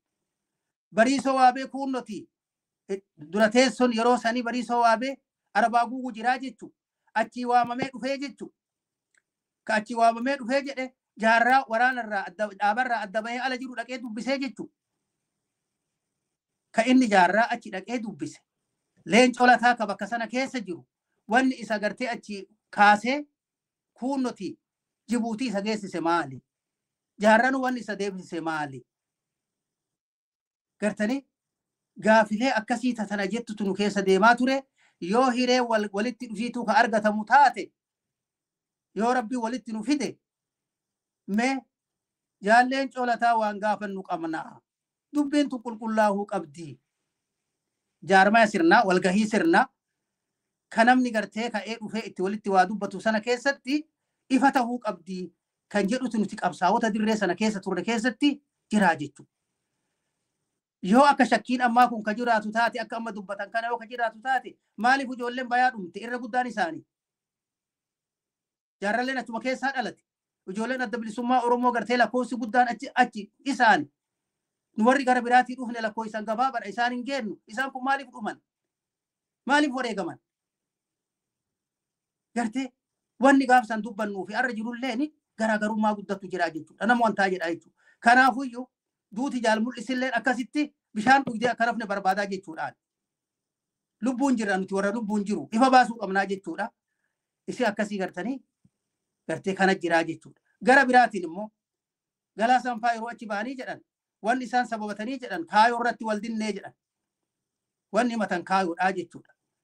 Daawud faa kaayoo adda bilisummaa Oromoo dura tafaa ture dhiisanii kanaafuu kaayoo biraa fudhatanii waa'ee Itoophiyummaatii kan isaan wantaa jedhanii kanatu achi nu baasee jedhan. Kuni dharaa jechuudha. Wanti nama walii galchuuf wanti nama wal dhabsisiisu sagantaadhaa jechuudha. Sagantaa adda bilisummaa Oromooti. Adda bilisummaa Oromoo sagantaa koraa tattamaa irratti tumate nu hunda keenya fudhatee jechuudha. Wanni wal dubbisiisan jiruu jechuudha. Gartee wanni wal dubbisiise wal mataa jedhan jiruu jechuudha. Dhugaa sanfaallee gaafa araaramanii adda bilisummaa Oromootti deebi'an sagantuma saniitti lamma ammallee itti deebi'an. Waan si ajaa'ibsiisu. Gartee keessa jiraachuullee baannu sagantaa adda bilisummaa Oromoo kan yeroo sanii ni beeknaa jechuudha. Wanni fooyyeffamee hin turree jechuudha. Kaagattii sanii san malee hiree ofii murteeffannaa self determination jedhu sana malee kan biraan turree jechuudha. Gartee kanaan waliin gaafa araaramanii deebi'anillee kanumatti deebi'anii. Wanni walii gartee walti gartee kaayootu adda nu jira kaayootu adda nu baasee isaan jedhan hin turree jechuudha. Haqiiqaan dhugaa wanti jiru yoo jiraate sanii miti. Wanni kun nuun malti nutu gartee gadi gaggeessuu malee kanaafuu duuba gartee nutuyyuu achi malee kanatu gartee jedhanii gaabbii sanaafi jechuudha. Yoo gaabbii ka ta'u taate ammoo namni aangoo irraa fuudhan jiru maaliif gadhiise inni mataan isaa? Maaliif rizaayin godhe? Gartee maaliif rizaayin godhe? Yoo dhaabaaf ka gartee qabsuuf kan himatan taate ijoollee maa wal afaan keessa deebisan ijoollee kibba jirtu sana. Maaliif afaan keessa jiran? Maaliif immoo warra qabantaa sana keessa jiru nu afaan keessa deebi'anii cinaa achi oodanii cinaa achi qabanii nurratti duulan. Nairobi keessatti ijoollee natti bobbaasanii rabbiin na baase jechuudha. Ijoollee shuguxii qabattee na barbaadaa turte manaan keessa jiru irratti. Waan namni marti beeku jechuuf hin jedhe. Haala akkasii kanatu jira malee waan namni kaayoo irratti adda bahee adda wantaa jedhu tokkoon isaan qabu jechuudha. Kanaaf duuba gartii kana jira. Egaa kanaafi duulli wanti inni gartee wanni du'a jaallan baaroo fi eenyu maqaan isaa naa himna yaadachiisi badhoollee ka amma gartee amma isaantu walitti deebi'ee wal ajjeesisee jedhan suni nuti gaafa gaara keessa jiru sana hin dhageenye jechuuf hin jedhe. Badhotu jiilchaa yookaan immootu wanta ajjeesee ka jedhamu sana hin dhageenye jechuudha. Kanaaf isi akkasii tuni waan seenaati. Namni bifa garaagaraatiin dubbataa leencollee yeroo gaafatamu intarviyuu isaa dhaga'aa turre yeroo gaafatamu gaafa garii achi hin jiru jedha achuu hin jiru jedha. Gaafa garii anu gartee xiyyaafuu inni baaragee haala akkasiiti kanatti ani obaa quban qabu jedha. Bifa garagaraa namni odeessaa jechuudha. Garuu dhugaan jiru isa bira jirtii jechuudha gartee. isa bira jirti jechuudha. Har'a immoo as deebi'amee kun kitaabni bifa garaagaraatiin barreeffamee achirrattuu iyyuu amma wanni ragga'ee jiru wantatu baaruu ajjeesisiisee isatu ajjeesee inni fayyaan qabu jedhamee ka dubbatamu amma ka kitaabattuu bahee ima dhagahamaa jira jechuudha. Dhugaan ammoo jirtu achillee jiraachuu baadhu an mataa kiyyaa achi hin jiru yeroo sana biyya Somaaliitiin jira yookaan dirree biraa keessa jira 78 achi hin jiru garuu ammoo akkasitti erga gaara bahee ijoollee gartee achi keessa jirtu wal qunnamnee dirree sana keessatti falmaa godhaa turre sanan dhageenye jechuudha. Odoo sun kataatu taate waan falmaa godhuuf hin qabnu waan falmaa godhamuuf hin qabamu haala akkasiitti kanan jedha. Waan irra utaalisitu waltaana jedhaaf hin jedhe sanallee sana jechuun barbaachisaa ta'a. Lubbuun jirra waan kana haga sawwaa jechuun dirqama ta'a jechuudha. Hayyee barakaa argadhu jalqobsaa wanti waan bara dheeraadha. Jaallan hedduu waan baay'ee hamtuu toltuu tol keessaa dabre silaa akkumaatu jette namuu waan silaa uummanni dhagahuu malu mataa irraa dubbatu malee bal'inaan gad qotanii silaa dhugaa san baasuun haqaa namaallee qulleessanii lafa kaa'uun dhalootaafillee jaarmaya kanaafis qabsoo uummanni Oromoo gaggeessuufillee gaariidha. Ammoo silaa uummanni bakka kaleessaa san hin jiru waan hedduu bayyanataa dhufa. Isin numa guyyaatti fagaata malee dhugaan mul'ataa dhuma deemaa. Kana egaa ati waan kee waan ofii beektu waan si dhagahame waan argite waan dabre nuun qoddatu keetiif amma sirra deebi'een guddaa si galateeffadha. Egaa gara maayyitti dhufaa jirra sa'a dheeraan si qabee naaf gala. Egaa onni koraa hattatamaa yaamuuf Eritiriyaa keessa korri hattatamaa nama filee amma korra sirnaa waamuuf tattaaffiin erga hogganni gariin Ertiraa seenee booda gaggeeffamaa ture sanuu sababa ta'ee humna adda bilisummaa Oromoo ammas deebi'ee bakka lama jechuu ka duree jaarraa afaanii filuu fudhatanii adda bahaniin alatti qacaanis ijaarame san booda sigaa koraa sabaa waamuuf tattaaffiin godhamaa ture atilleen keessa turte kora sana qopheessaa turan mee sanaan hordoftootaa fi nuun qooddadha. Tole egaa waldiddaan sun taatee qacaalleen achi bahee irraa bahee duubatti haalli hojii kennaa fuuldura deemuu dadhabuun hin jira. Namni gartee akka tokkotti akka silaa fedhamu ta'uu dhabuun beektaa namni yoo injifannoon hin jiraanne namni wal keessa deebi'a. Waraana keessatti agarre gaafa waraanni lolee injifatee wareegallee baasee jedhu injifannoo sana laala malee wareega baasee sana laaluu jechuudha. Saniin boonaa saniin gartee saniin wantaa jedhaa jechuudha. Gaafa ammoo wareega sin baasin dirree irratti lole sana diinni gadhiisisiisee achii bahu sana wal keessa deebi'eeti sababa ibaluutiin akkas taane kana taane jedhaa walirratti wantaa jedhaa jechuudha. Qabsoon adda bilisummaa Oromoo erga biyya keessaa baatee alatti baatee jette wanni gartee hojjetan dhugumatti wanni hojjetamu wanni akka qabsootitti hojjetamu ka fuuldura deemu in turree jechuudha. Kanaafuu namni walirratti wal afaan keessa deddeebi'uun yaadarratti wal dhadhabuun waan guddoo osoo hin ta'in itti gartee waan guddoo kaayoo miti. Dhugaa dubbachuudhaaf namni kaayoo irratti wal dhabe hin jiru jechuudha. Jaalleen Coofaa Ayyuu gartee kan Itoophiyaa keessanii gartee wantaan taati malee karaa nagayaatiin qabsoo goonaa Itoophiyaa keessatti achumatti rakkoo Oromoo furraa jedhanii dubbatanilleen guyyaa tokko kitaaba barreessee alatti haa dhageenyu malee walgahii sirnaa irratti namni as bahee yaada kaase tokkoon isaan turree jechuudha. Hin jiru kaayoo irratti namni wal dhabe wanti jedhamu. Waamatii xiqqoo irratti yoo ta'e malee wanti biraan turree jechuudha. Sunis akka namaatii miti akka gartee akka hojiitti malee akka namootatti namni wal dhabe hin jiru.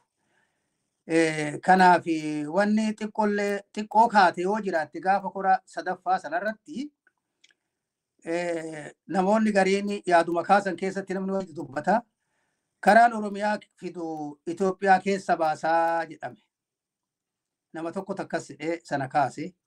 Dubbiin suni agarraattuu deemaa jirti na fakkaate. Wanni guyyaa sanachitti jedhame sun. Irra guddaan miseensota yeroo achi keessa jiramu hin lolanii gartee maal jechuu keessanii jedhee namni lolee jechuudha kaase. Waan namni lama sadi dhiheesse waan taateef jecha sanuu jecha nama tokkorraa bahe waan ta'eef jecha guddoo namni wantaa ittiin goone jechuudha.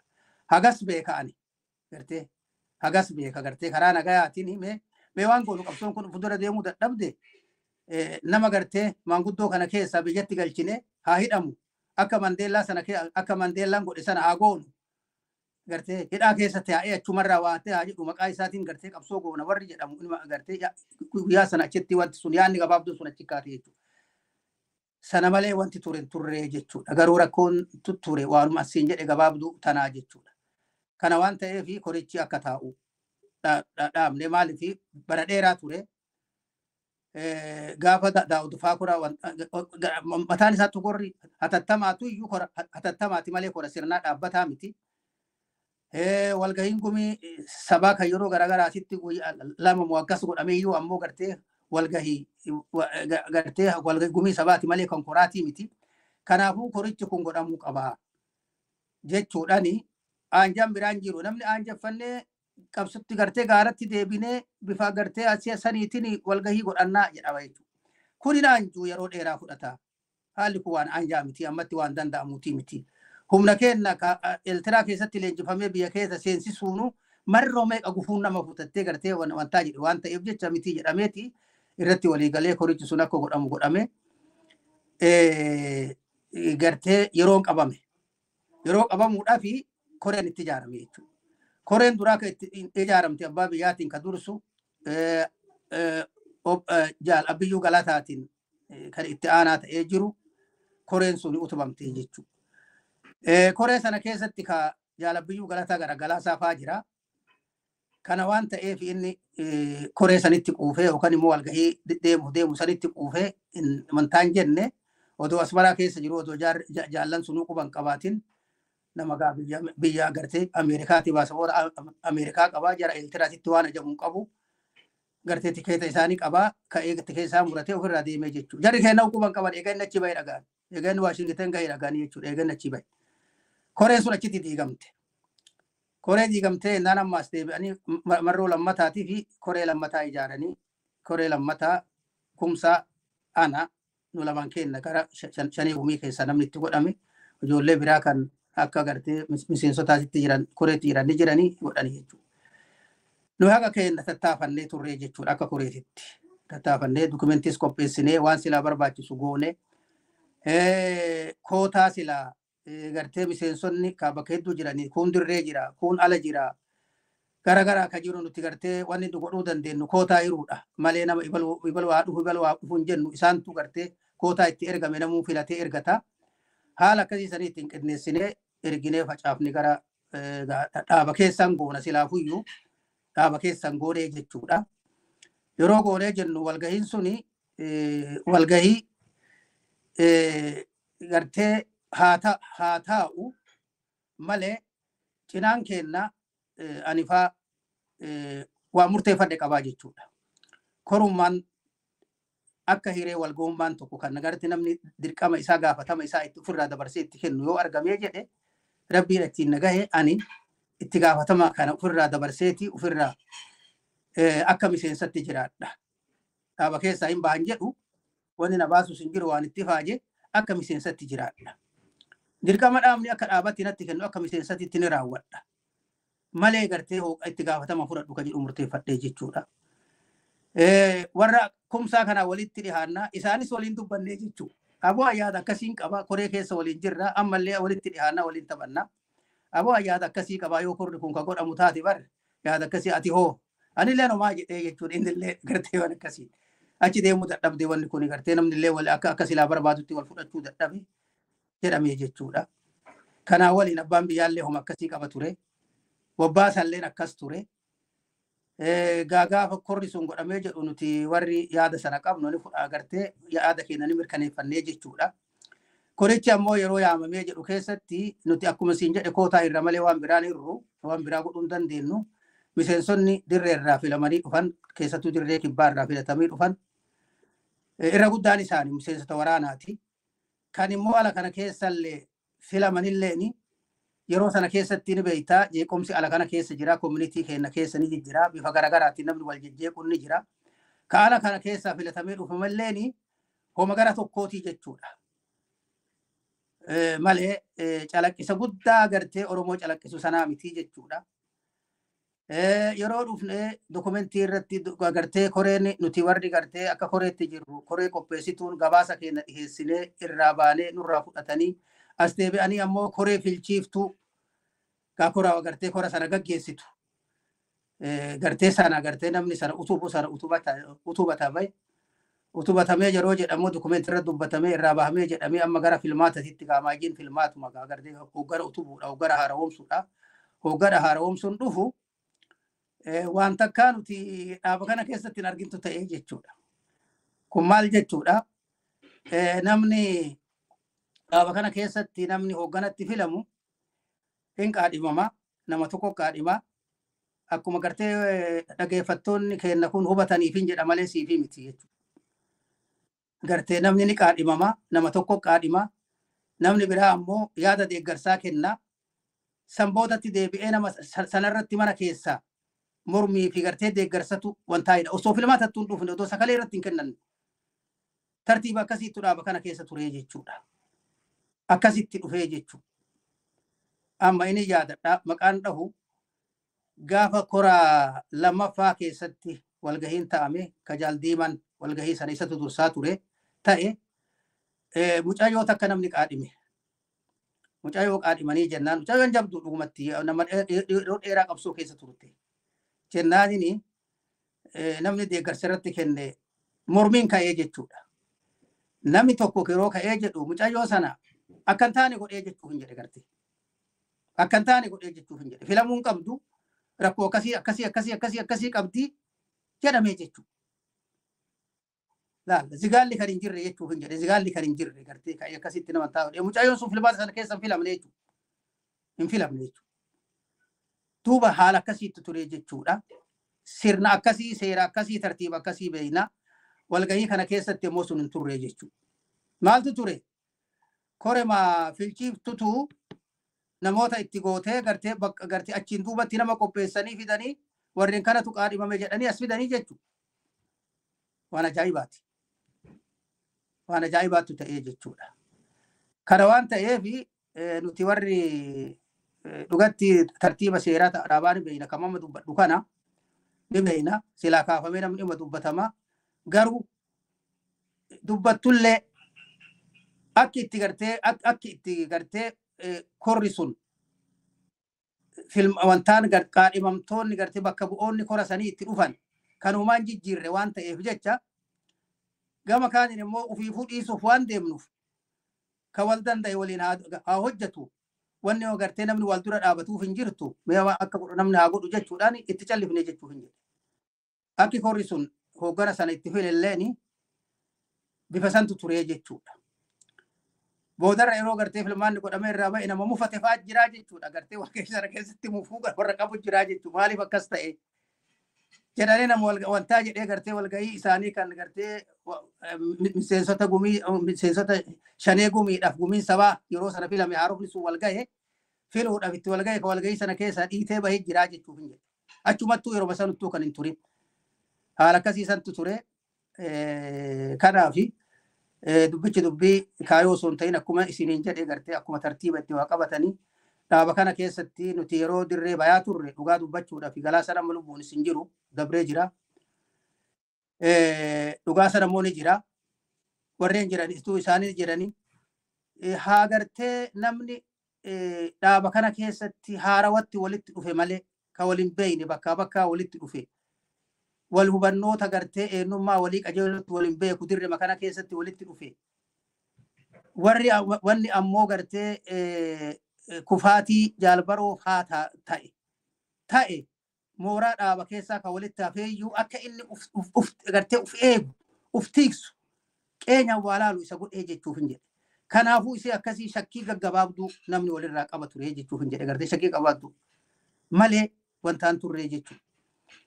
Kana waan ta'eef jecha haasuun jiraattu malee dirree bayaa sana keessatti yoo walgahiin godhamee nama ramadanillee ramaddiin godhamtus gartee akki itti gartee namni ramadamullee akkuma fakkaatu tokko akkuma malu tokko akkuma qabsichaaf malu tokko tutu gartee waa godhatamaa ture jechuudha malee wanni biraan ture.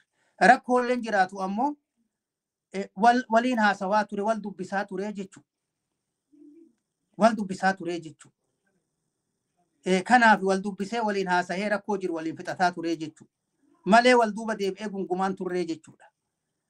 Eega biyyaa baanee keessattuu amma Daawud fa'aa aangootti dhufanii inni dhufee jedhee asii waliin haasawuun hin danda'amne jechuun jedhee gartee.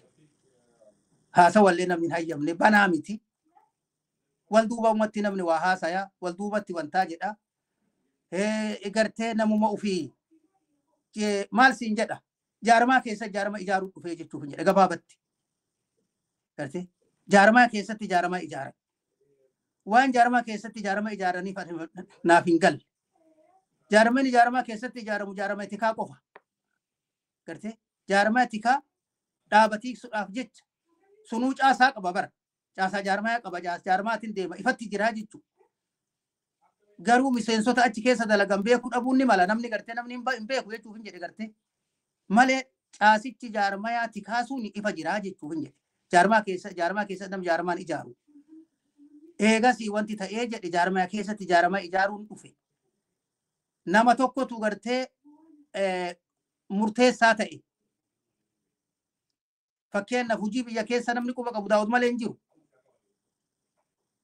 Gartee silaa namni biraa quba qabaachuu mala damee isaan quba qabaachuu jiraachuu mala damee isaan irratti hojjetu jiraachuu qabaachuu mala jechuudha. Barbaachisaadha jechuudha. Gartee kun hundi isaatu hin jiru. Kun deemee rakkoolee jiran wajjin deemee ture. Nu ammoo rakkoon haa jiraattu. Akkuma jedhee rakkoon haa jiraattu. Dhaabuma kana keessa jiraatame. Itti gaafatamallee haa dhiifnu. Gartee itti dhaabamallee dhiifnee yoo jiraanne akka miseensatti dhaaba kana keessa jiraanne rakkoo dhaaba kana keessa jirtullee achuma keessatti hiikkachuudha wanti nuti barbaannee turre jechuuf. Ani gaafan asmaraa deemnee gaafatama san dhiifnee Naayiroobitti deebine ijoollee gaafatamarra jirtu waliin kaniin waliin yeroo hunda wal agarraa waliin dubbannaa. Wantaa jechaa turre dhaabuma kana keessatti rakkinni kun hiikkachuu qaba. Gara biraa gartee deemuun homaanuma hin baasu. Gartee gaafa jaarraan faallee achi baanu homaa gatii homaa kasaaraa malee bu'aan keessaan argamne. Isi akkasii gartee kun ta'uun isarra hin jiraatu. Maqaa ibsootiin jaarmeen ijaaramellee homaan buufne. Haa xiqqaatu haa guddatu jaarmummaa waa buusee jiru gartee nuti gartee maqaa adda bilisummaa Oromoo kanaatiin Oromoo marallee hammatamuu baatu bakka hedduurraa walitti dhufne nuyin kun as keessa jirra. Hagattullee taatu numatu waa buusaa jira. Kanaafuu gartee kun ta'uun isarra hin jiraatu rakkoo jirullee as keessatti fudhachuun barbaachisaadha jennee yaadaa turre jechuudha. Odoo nuti kanaan jiru gaafa atillee achi as baate kaanillee isin duubaan gartee nullee as baanee jenne 2008 jijjiiramni sun ta'ee jechuudha.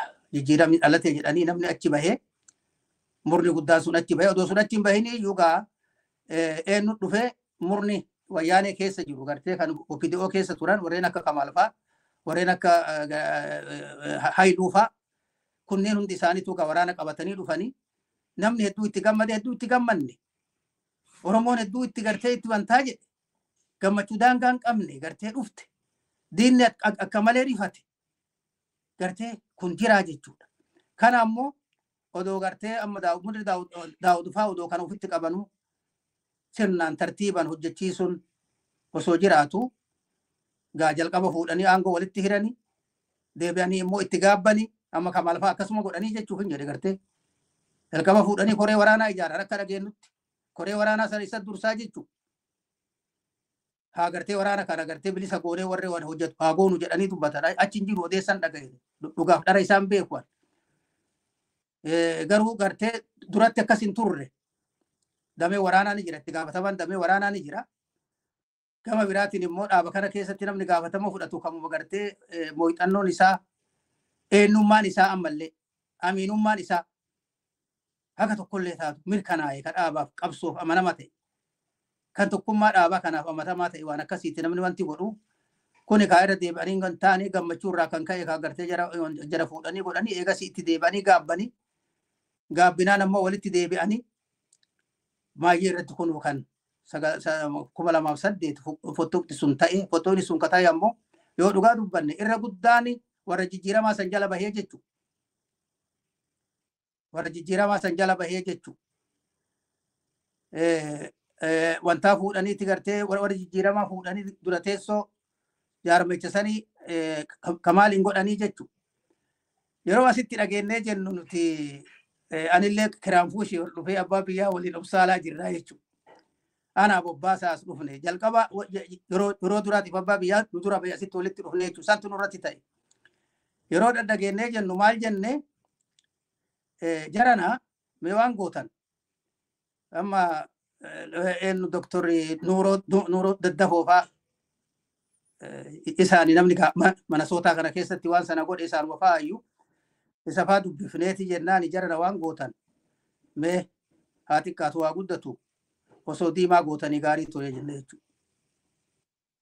Diimaan abboo osoo gootanii waan maraaf waan hundaafuuf hin tolaa jennee jechuudha. Ijoollee keenya kabaa sana keessa namni gariin warra atoomsaa faa dhugatti dubbannaa gartee atoomsaa faa yoo isan goone isa godha yoo isan goone isin waliin hin jiru jedhee achi bahe jalqabumattu warra waliin jiru turee jechuudha gartee ijoolleen bayaa haa ta'u ka bakka fedhe haa ta'uuti namni irra guddaan isaatu akkuma ati beektu sana achi jala bahee jechuudha. Jijjiirama jala bahee jijjiiramni illee as deebi'ee bakka meeqatti ka wal laaqisanii as deebi'anii ammoo gaa warri maanguddoota keenya ka durii warra akka leencoo faalleen jara kananii araarsinaa jedhanii araarummaadhaan wal barbaadanii jala wantaa turanii hin taane deebi'anii isaanuu as deebi'anii jaarmaa addaa ODF ijaarratanii santu ture. Gara keenyanillee nullee as deebinee anni faa abbaan biyyaa faa ijoollee tanaan nu hawachaa turan amma garri Kamaal faa nu hawachaa turanii jechuudha. Jaran akki goonu mee akkasii miti rakkinni kun dhumachuu qaba. Gartee adda deemuun homaa gatiin qabu kanaafuu araaramuu namni kun qaba. Nuti immoo isin keessatti gartee hirmaannellee wanti goonu hin jirtu. Har'a kaan nuti gaafatama keenyallee ofirraa dhiifnee achi baanitu jirra. Kun ta'uun isarra hin jiru jennee gartee tattaaffii guddaa goonaa turree jechuuf hin jedhe. Deebi'anii isaanuu murna wantaatiif murna Kamaalii fi murna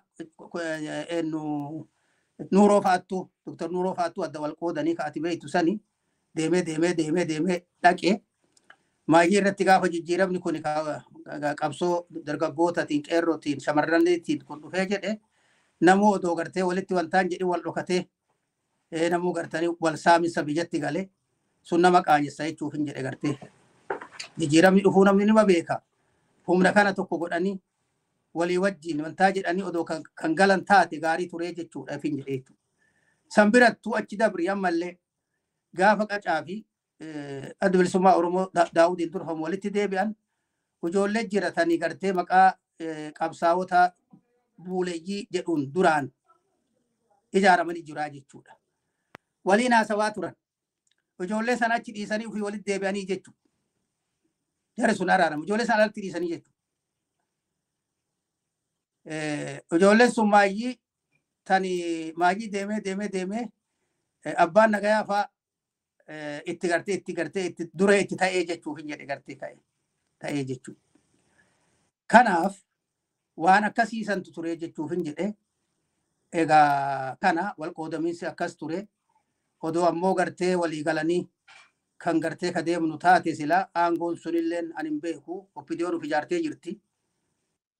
Waa hunda of harkaa qabdi. Mootummaa gartee wayyaanee keessa maqaa EDF wantaatiin jirti.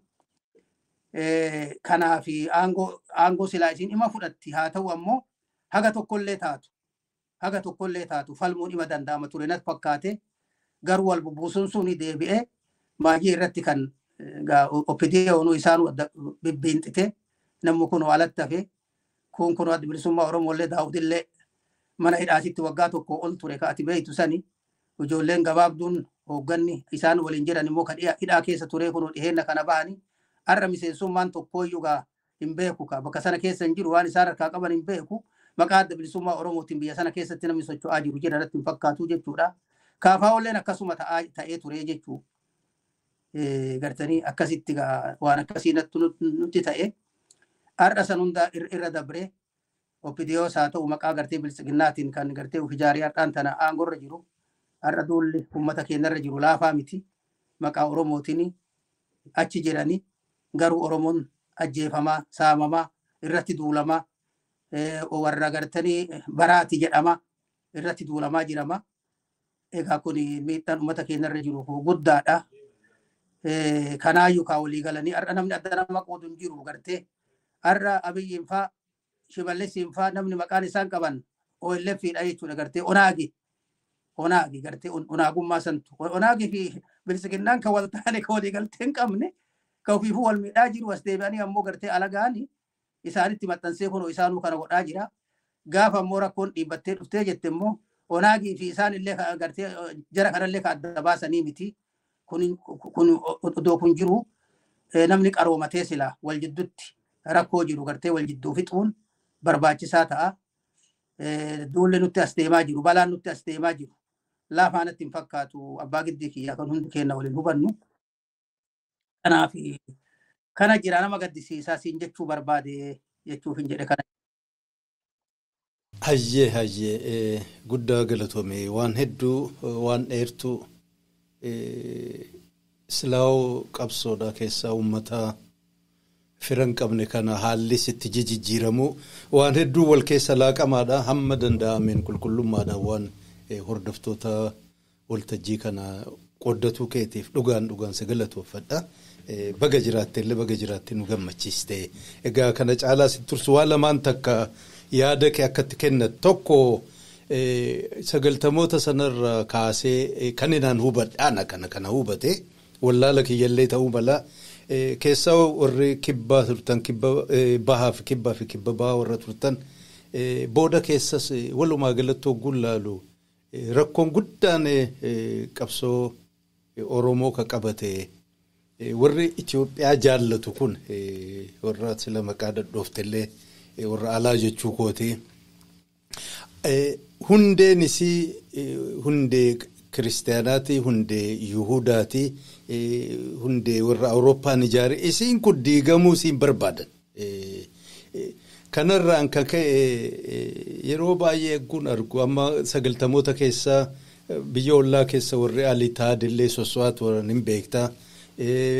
Naannoo amma Oromiyaa kana keessa warri duri yeessi biyya keenyaa sababa adda addaatiin baharaanis cehee meelaanis deemee biyya Arabaa dhaqee baratee gaddee biyya kana isaanillee warra salaa fi warra ekstreemistii dhufee jedhanii itti bobba'anii inni ji'oo fakkeessanii qorataa turan.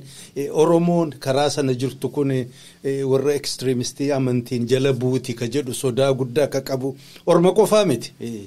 Warruma Oromoon qabsaa'ota hangafoota keenya hogganoota keenya jedhee abdatu faatu waan sanarraa abdii kutatee onnumaan qawwee jedhamu karaa sana akkasiin hin jiraanne warruma Itoophiyaa waliin haa jiraannu dimokiraasii maarreen isiin ittiin golgatan sodaa sana ture waan kanaat argitee hubattee jiru keessarra deebitee ilaalte.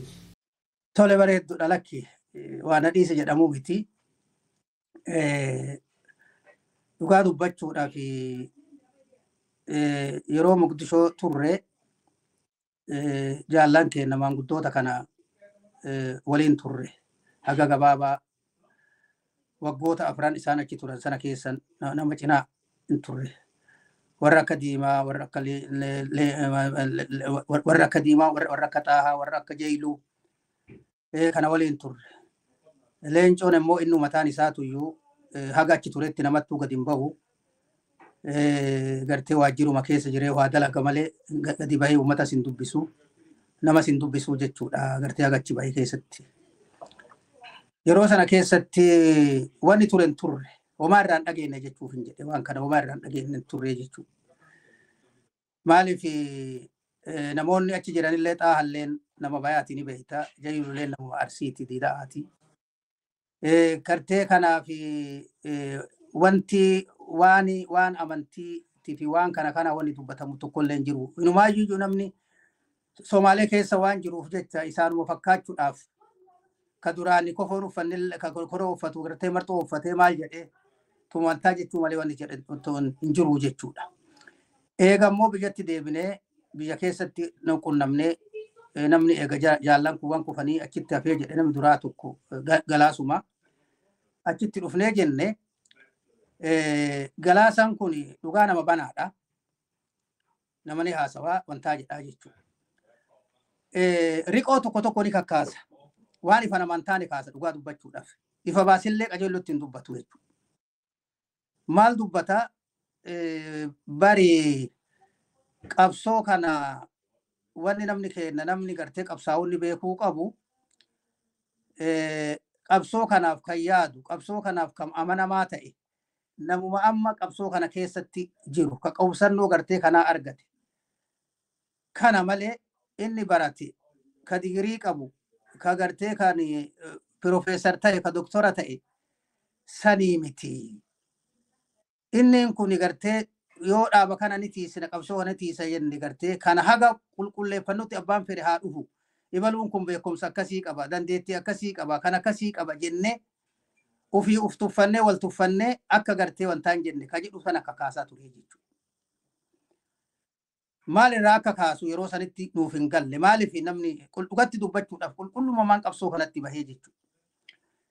Seeraa fi sirna adda bilisummaa Oromoo keessatti adda bilisummaa Oromoo amantii tokkolleefuu kan hin damboofne amantii maraa kan qixxummaan ilaalu waan jedhu gartee sagantaa irratti waan jiruu fi namni isuma sana akka gartee akka amantii akka warra kiristaanallee akka baayibilii akka gartee amantii islaamattillee akka qur'aanaatitti namni isii sana of jura qabee wantaa jedhaa jechuudha.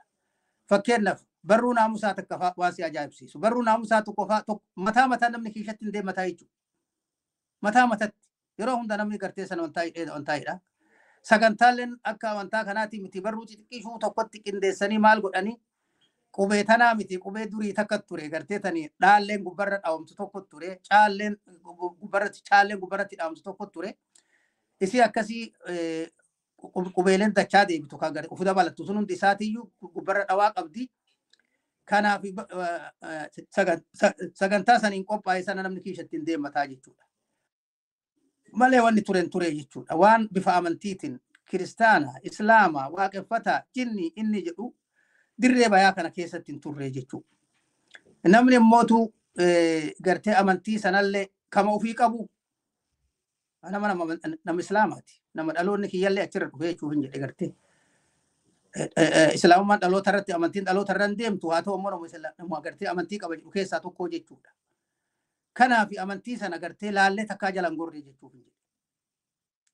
Takkaatuu jalan gorree jechuudha. Haga danda'ameen waan gartee achi keessatti amantii babal'isuu maal jedhurraa uf qulqulleessa. Namni uf qulqulleessa. Namni yeroo achi keessa jiru saana san keessa turre salaata dhiisin gara amantii islaamatiin shee xaliilessaa kun lubbuun jira ni jira. Shee obsaa jedhanii sheekichi tokko ni jira isa jechuuf hin jedhe namoonni lamaan kanaa jechuudha. Irra guddaan keenya sanaan qabaachaan turre jechuudha. Duuba ishee akkasii kanat ture. Bira dabre ammoo yeroo dhageenyee jirru amma fakkeenyaaf Haji Hussein Suraa haala qabsotti gadi bahe keessaa miseensa Maccaa Tuulamaati nama dandeettii qabu biyya Somaalee dhufee biyya Somaalee kana keessatti illee uummata keenya kan maqaa qabsootiin achi keessa jiru sana walitti qabee qindeessee dippiloomaatota alaa biyyoota Arabaa kana keessa jiran imbaasii isaanii kan achi jiran qunnamee xalayaa barreessee waan silaa jiru itti gartee itti qoodee isaanirraa gartee garaa dippiloomaasiitiin deeggarsa horachuudhaaf waan inni godhaa ture laafaan turre akka dhageenyutti. Akka dhageenyutti kunoo Ahmad Ajmal fa'aa yeroo sana achi jiranii nama gartee namatti odeeffachuu dandeettu keessaa tokko. Nama ammootu gartee yeroo sanatti achi affeeramee Masri dhaqanii Masrirraa warri gartee Iraaqiin dhaqee achitti immoo mootummaa Iraaq waliin dubbatee waan silaa ala sana keessa jiru qawwoota maayii irratti qabsoo bilisummaa Oromootiif elemoo fa'aa ittiin jalqaban jedhaman sana namni argamsiise isaa jechuudha.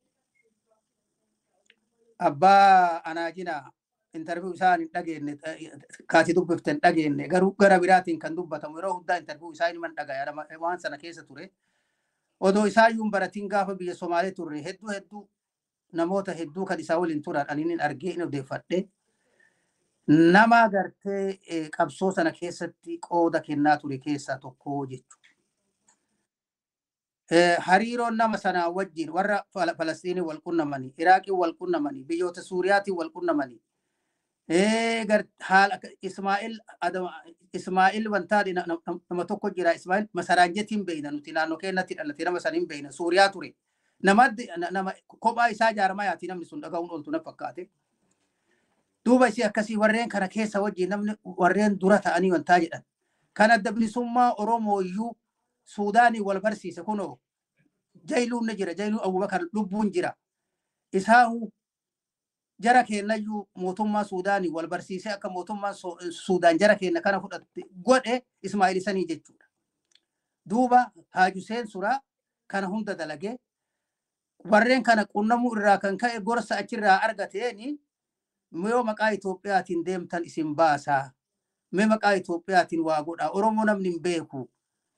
Yeroo dheeraa isin irraa fudhataa. Qabsoon kun yeroo gabaatti bakka isin garuu hin dandeettu. Diina hedduu qabdanii.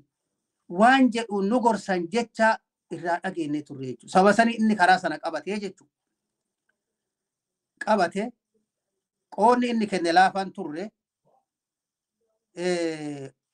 humna Somaalee keessa jiru, Kaluuk keessa jiru, Luuqitti walitti qabame odoo jarri sun mootummaan wantaa sun hin diigamin biyyoota Arabaa kanarraa dawaa argamsiisee, horii argamsiisee achitti gartee waa goosisaa ture. Muqdishoo keessatti warreen akka gartee Jeneraal Huseen Bunee faa wantaa gochaa turan isa faa ture jechuudha. Laafaan turre maayii irratti ka'eegasii wal jidduutti gartee waldiddaan isaan jidduutti dhalate innu gartee uf kennee Finfinnee dhufee walgahii dhufee silaa wal kennuudhaaf Finfinnee wal fichisiisanii yeroo mootummaan Haile Sillaasee diigame sana kufe sana warri biyya keessa jiru maaliif dhufte jennaan gartee kanaaf dhuftan nu amtanii dhuftan jennaan lakki nu isin yaamne jedhame warri waliin jiran ammoo gartee wanni sossobnee finnee jedhaniini silaa kagaaga'amu gartee kaayii maayii uf duuba deebi'ee innis immoo waan itti amane waan qabuuf jecha waan sana godhee maayii irratti immoo qabsoo keessayyuu dhaabate ani waan dandeettii kiyyaa godhe amma achitti gartee wanni godhuu danda'u hin jiru jedhee ofirraa lammummaa baasaboora wantaa qaba gartee Iraaqii qaba isa saniin biyya Keeniyaa ture jechuudha. Ka ati beektu sana achi ture achitti du'ee jechuudha. Duuba isii akkasii gartee kanat ture. Deebi'ee warreen eegasii gaara keessatti kan hin dhagahe gaafa inni achi bahee maqaa ammallee jaarmaya tokkummaa Itoophiyaa saboota Itoophiyaa jedheen maqaa sammuu gaafate sana keessatti nama kana maaliif odoo asitti waa goonee jiraanne maaliif wantaa jedhee gartee namni wanti gaabbii dubbatu ima jiraa ture jechuuf hin jedhe. Kun maqaan isaanii jira. Warri keenya ammoo ka eegasii as deebi'anii maqaa Itoophiyaatiin Itoophiyaa keessatti gartee mirga uummata Oromoo falminaa mirga Oromoo deebifnaa jedhamee dubbatame. Eegasumaa dhageenye malee dhaaba sana keessatti wantaa jedhan turre jechuudha. Ka eegasii kun waliinuu dhageennaa ka diimaan fa'aallee nuti gartee duraanii saniif hin baane tooftuma godhuutiif baane gara kaaniin immoo sagaleen nurra guddattee gartee maayinooritii taanetti gartee maajoriitummaadhaan injifatamne wantaa jennee jedhame jechuudha. Gaafiin asitti jirtu ni jirti. Maaliif gartee yoo ittiin amaniin qabsoo gartee qabsoo hidhannoo sanitti qabsoo bilisummaa Oromootti kan hidhamanii maaliif gaaratti gabbaanii gartee wareega guddaa sana fudhatan. Mee waan biraa ta'u diimaan gaafa inni koraa dhufe kajilaa gartee ta'ee dhufe sana rabbumatu lubbuu namaa baasa maqaa qilxuu aadatiin gartee lubbuun isaa baatee jechuudha. As gahee jechuudha. Wareegamee ture jechuudha. Maaliif wareegamaree? Maaliif gartee imala dheeraa kana nu deemsisarree? Maaliif namni keenya sababa isaaniiti wal dhabare? Amma fakkeenyaaf abbaan biyyaa yeroo hunda kan inni nama keenya wal dhabuuni maqaa maanguddoo tanaatii jechuudha. Maqaa maanguddoo tanaatii wal dhabu. Gaafa koraatattamallee maqaa sanii wal dhabee jechuudha namaan. Waan biraa osoo hin ta'e maqaa isaatiiniin. Haga ammaa tuuma jara kanaa dubbataa jechuudha abbaan biyyaa kun. Duuba ishee akkasii kanatu jira. Duuba wanti jiru natti fakkaate waa'ee amantii kanarraallee namni qulqullaa'uun amantii fi qabsoon homaa waliin miitu. Homaa wanni wal miidhaan jirtu. Amantii qabna, amantii Islaamaa qabna. amantii sana adeemsifneeti bakkaan geennaa jennee gaaratti hin baane mirga uummata Oromoo kana agartee bakkaan geenna. Gaafa ammoo uummanni Oromoo mirga argatee jedhe immoo amantiillee kabajaa argatte. Ta Islaamaa ta Kiristaanaa ta waaqeffatee bulaa ta Oromoon keenya qabu kun nama ammoo bakka qabutu gartee sidaajaa buufatee salaata. Bakka waa gartee bakka sidaajaa sanuu buufannuu hin qabnu. Bakka ammoo charchii keessa dhaabannee itti labsinuu hin qabu itti amantaa jennuun sun qabnu jechuudha. Kanaaf dura dursee mirga uummata keenyatu dursaa ka jedhu namni qaba malee as deebi'amee gartee waan amma yeroo as aanu kana namni ijoolleen kaatee beektaa dhaaba kana keessatti illee maqaa amantiitiin achi nama dhiibanii maal jedhanii yoo dhugaa ka dubbannu taate baay'atti ani waan baay'aa beeka waan baay'aa dubbadha. Baay'ee kana keessatti warrummaan kiristaana ta'aniitu gartee kiristaanummaa isaantuu qabaniitu hojiirra oolfachuu hin dandeenye jechuuf hin jedhe gartee irraa qulqullu. Onnee isaanii keessa yoo jiraatte akkuma ana keessa jirtutti onnee isaanii keessa jirti ta'a. Malee gadi bahee namni waa gartee waa jedhen jiru garuu ammoo wanni jiru dirree bayaa jechuun uummanni bayaa kibba bayaas haa ta'u uummanni irra bal'aan uummanni Oromoo akka achiin kunoo dhihattu Jimmaa fi Iluu Abbaabor haa geennu Walloo haa dhaynu irra guddaan isaa Islaama waan ta'ee jedhuuf jecha sodaan Islaamummaarraa qaban tuulaa jechuudha.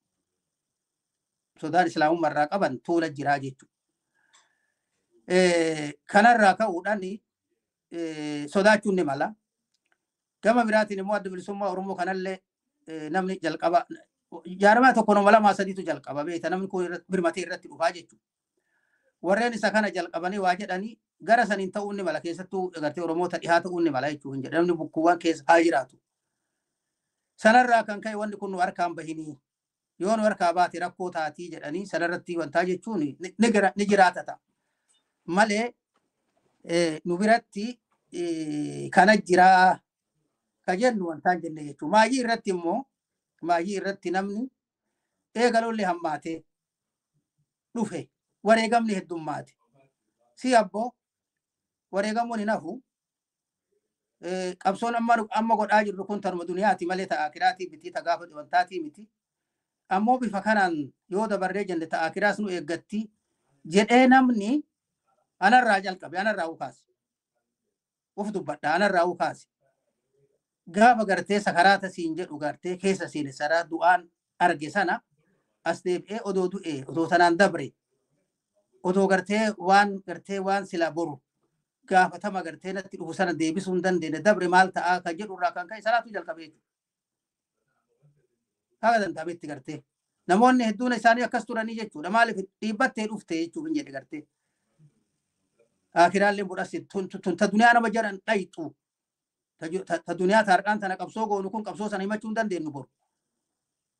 Kanaaf jecha isii akkasii namni keenya kanatti achi deebi'uun ni jira. Gara kaaniin immoo tuyyuu haalli Somaalee kaati beektu sun ni jira. Bifa garagaraatiin jaarmayni garagaraa ka maqaa amantii himatu biyya Somaalee keessatti ijtihaad jinni maali alshabaab kun dhufuun mootummaan Itoophiyaallee kanatti dhimma bahuun ni jira jechuudha gartee keessattuu gara bayaa kanaan dhahuun waan mallasee sila dhageettee turtee walumaan dhageenne jechuudha gartee gaafa jarri sagaleen uummata haa dhagahamu dimsaachiin yissammaa jedhamee gartee akkasitti musliimoonni kaasan sana bakki mallasfaa quba itti qaban arsitti quba qabanii jechuudha. Quba qabee jechuuf hin jedhe achiin gartee wantaan isii gadi uumamtee jirti jedhe jechuuf hin jedhe. Kanaaf kun mataan isaa ni jiraata. Nu birattillee tarii namni ifa baase akkuma kaayoo sanii bara akkuma kaayoo adda bilisummaa Oromoo jennu kan namni ifatti baaseen dubbatin sani tarii tunillee jiraachuu ni mala ta'a malee wanni ifatti baasee dubbatamu ifa bahee jiru hin jiru jechuuf hin jedhe. Haga danda'ameen waan kanarraa wal qulqulleessuu jechuuni gara mirgaa gara bitaa hirkachuun ni jira. Fakkeenyaaf kaa'uun adda bilisummaa Oromootuyyuu gara bitaatti hirkattee jechuudha. Bitaadhaa jechuuf hin jedhe. Bitaa jechuun gara sooshaalistummaatitti gara deemu sooshaalistiidha. Hojiirraan oolle malee sanillee hojiirraan oolchine garuu ammoo garas hirkachuun ni jira jechuudha. Kun immoo amantii irratti dhiibbaa ni qaba beekamaadha jechuudha. Amantii dhiibbaa ni qaba garuu gadi bahee namni irra guddaan qabsaa'onni illee gara bayaa kanaan jiru irra guddaan immoo islaamaa ijoollee islaamaa waan taateef namni gadi bahee tana waa jechuu dandeenye iman turre iman jiraannee jechuuf hin jedhe tun tana jira ta biraa ta'an itti dabalu wanni nama gaddisiisu wanni gartee hedduu nama dhukkubsu tokko ani mataa kiyyaana dhukkubsu tokko ni jirti jechuudha. Sun maal inni waan gara sooshaalistii kana kaaseetti waan hin kaasifitti yaadadhee jechuudha. Adda bilisummaa Oromoo ani hin beeku waan isa mooraa addunyaa keessatti jirtu lamaan sana neetoo fi waarsoo tanarraa dhimma hin baane jechuudha. Itti dhimma baahuu hin dandeenye jechuudha. Maaliif akka ta'e naagaluu didee jechuuf hin jedhe gartee. Maaliif akka ta'e naagaluu hin didee jechuudha. Odoo yeroo sana gara tokkotti callaawanii qabsoon keenya akkanan taatu natti fakkaate. Barakaa argadhu ijaalle qubsaa sabaa barakaa argadhu baga jiraatte illee nu gammachiiste. Egaan kana caalaa gaaffii siin qabu ammoo rabbi si jiraachisee hadha geesseetta waan dheertuu hagaadhaa dubbanne kana hunda keessa nama dabarfatee jaallan qabsaa'ota bifa hedduu qaban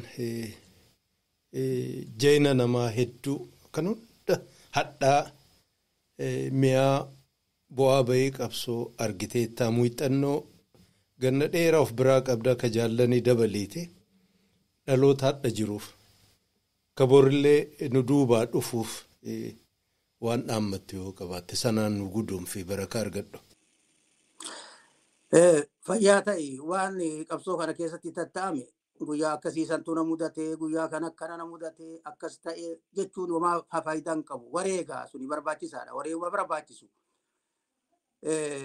Waan du'allee taatu shakaraata du'aa kabaanan sana agarree argee jira jechuudha.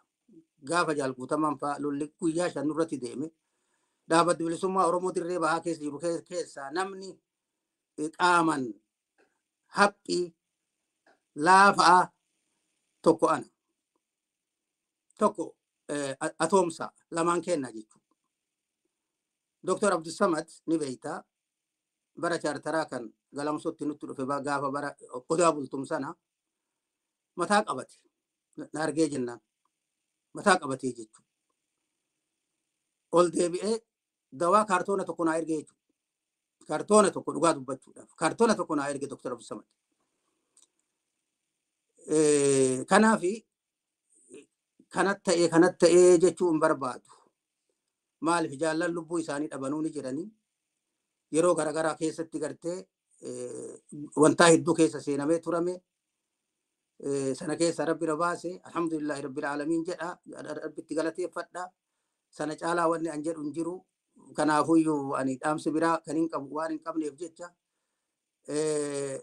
obboleeyyan kiyya ilmaan kiyya kan asirratti gartee nu dhageeffatan kuni waan kana akka barumsa kaanii dhiheesse kanas haa ta'u ka jaallan biraa ati interviyuu goote hedduu isaanitu jira ammallee itti fufuuf deemta isi akkasii kana hundaayyuu walitti qabattanii akka irraa barattan akka ilmaan gartee dhaloota itti aanufaaf dabarsitan dabarsinu isin gaafadhaa kanumaan fixadhaa fayyaa ta'aa galatooma atis galatoomii hiree tana naa kennuu keessaniif hedduu si galateeffadhaa kanaaf rabbi waliin nu haa jiraachisu umrii si haa kennu kanumaan jedha yaalabbaa giddii kiyyaa.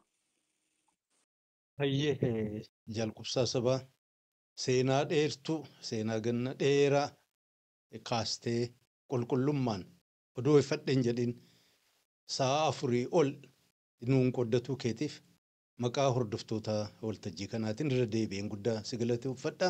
Baga jiraattee illee nu gammachiisa. Gaa kabajamoo hordoftoota keenya.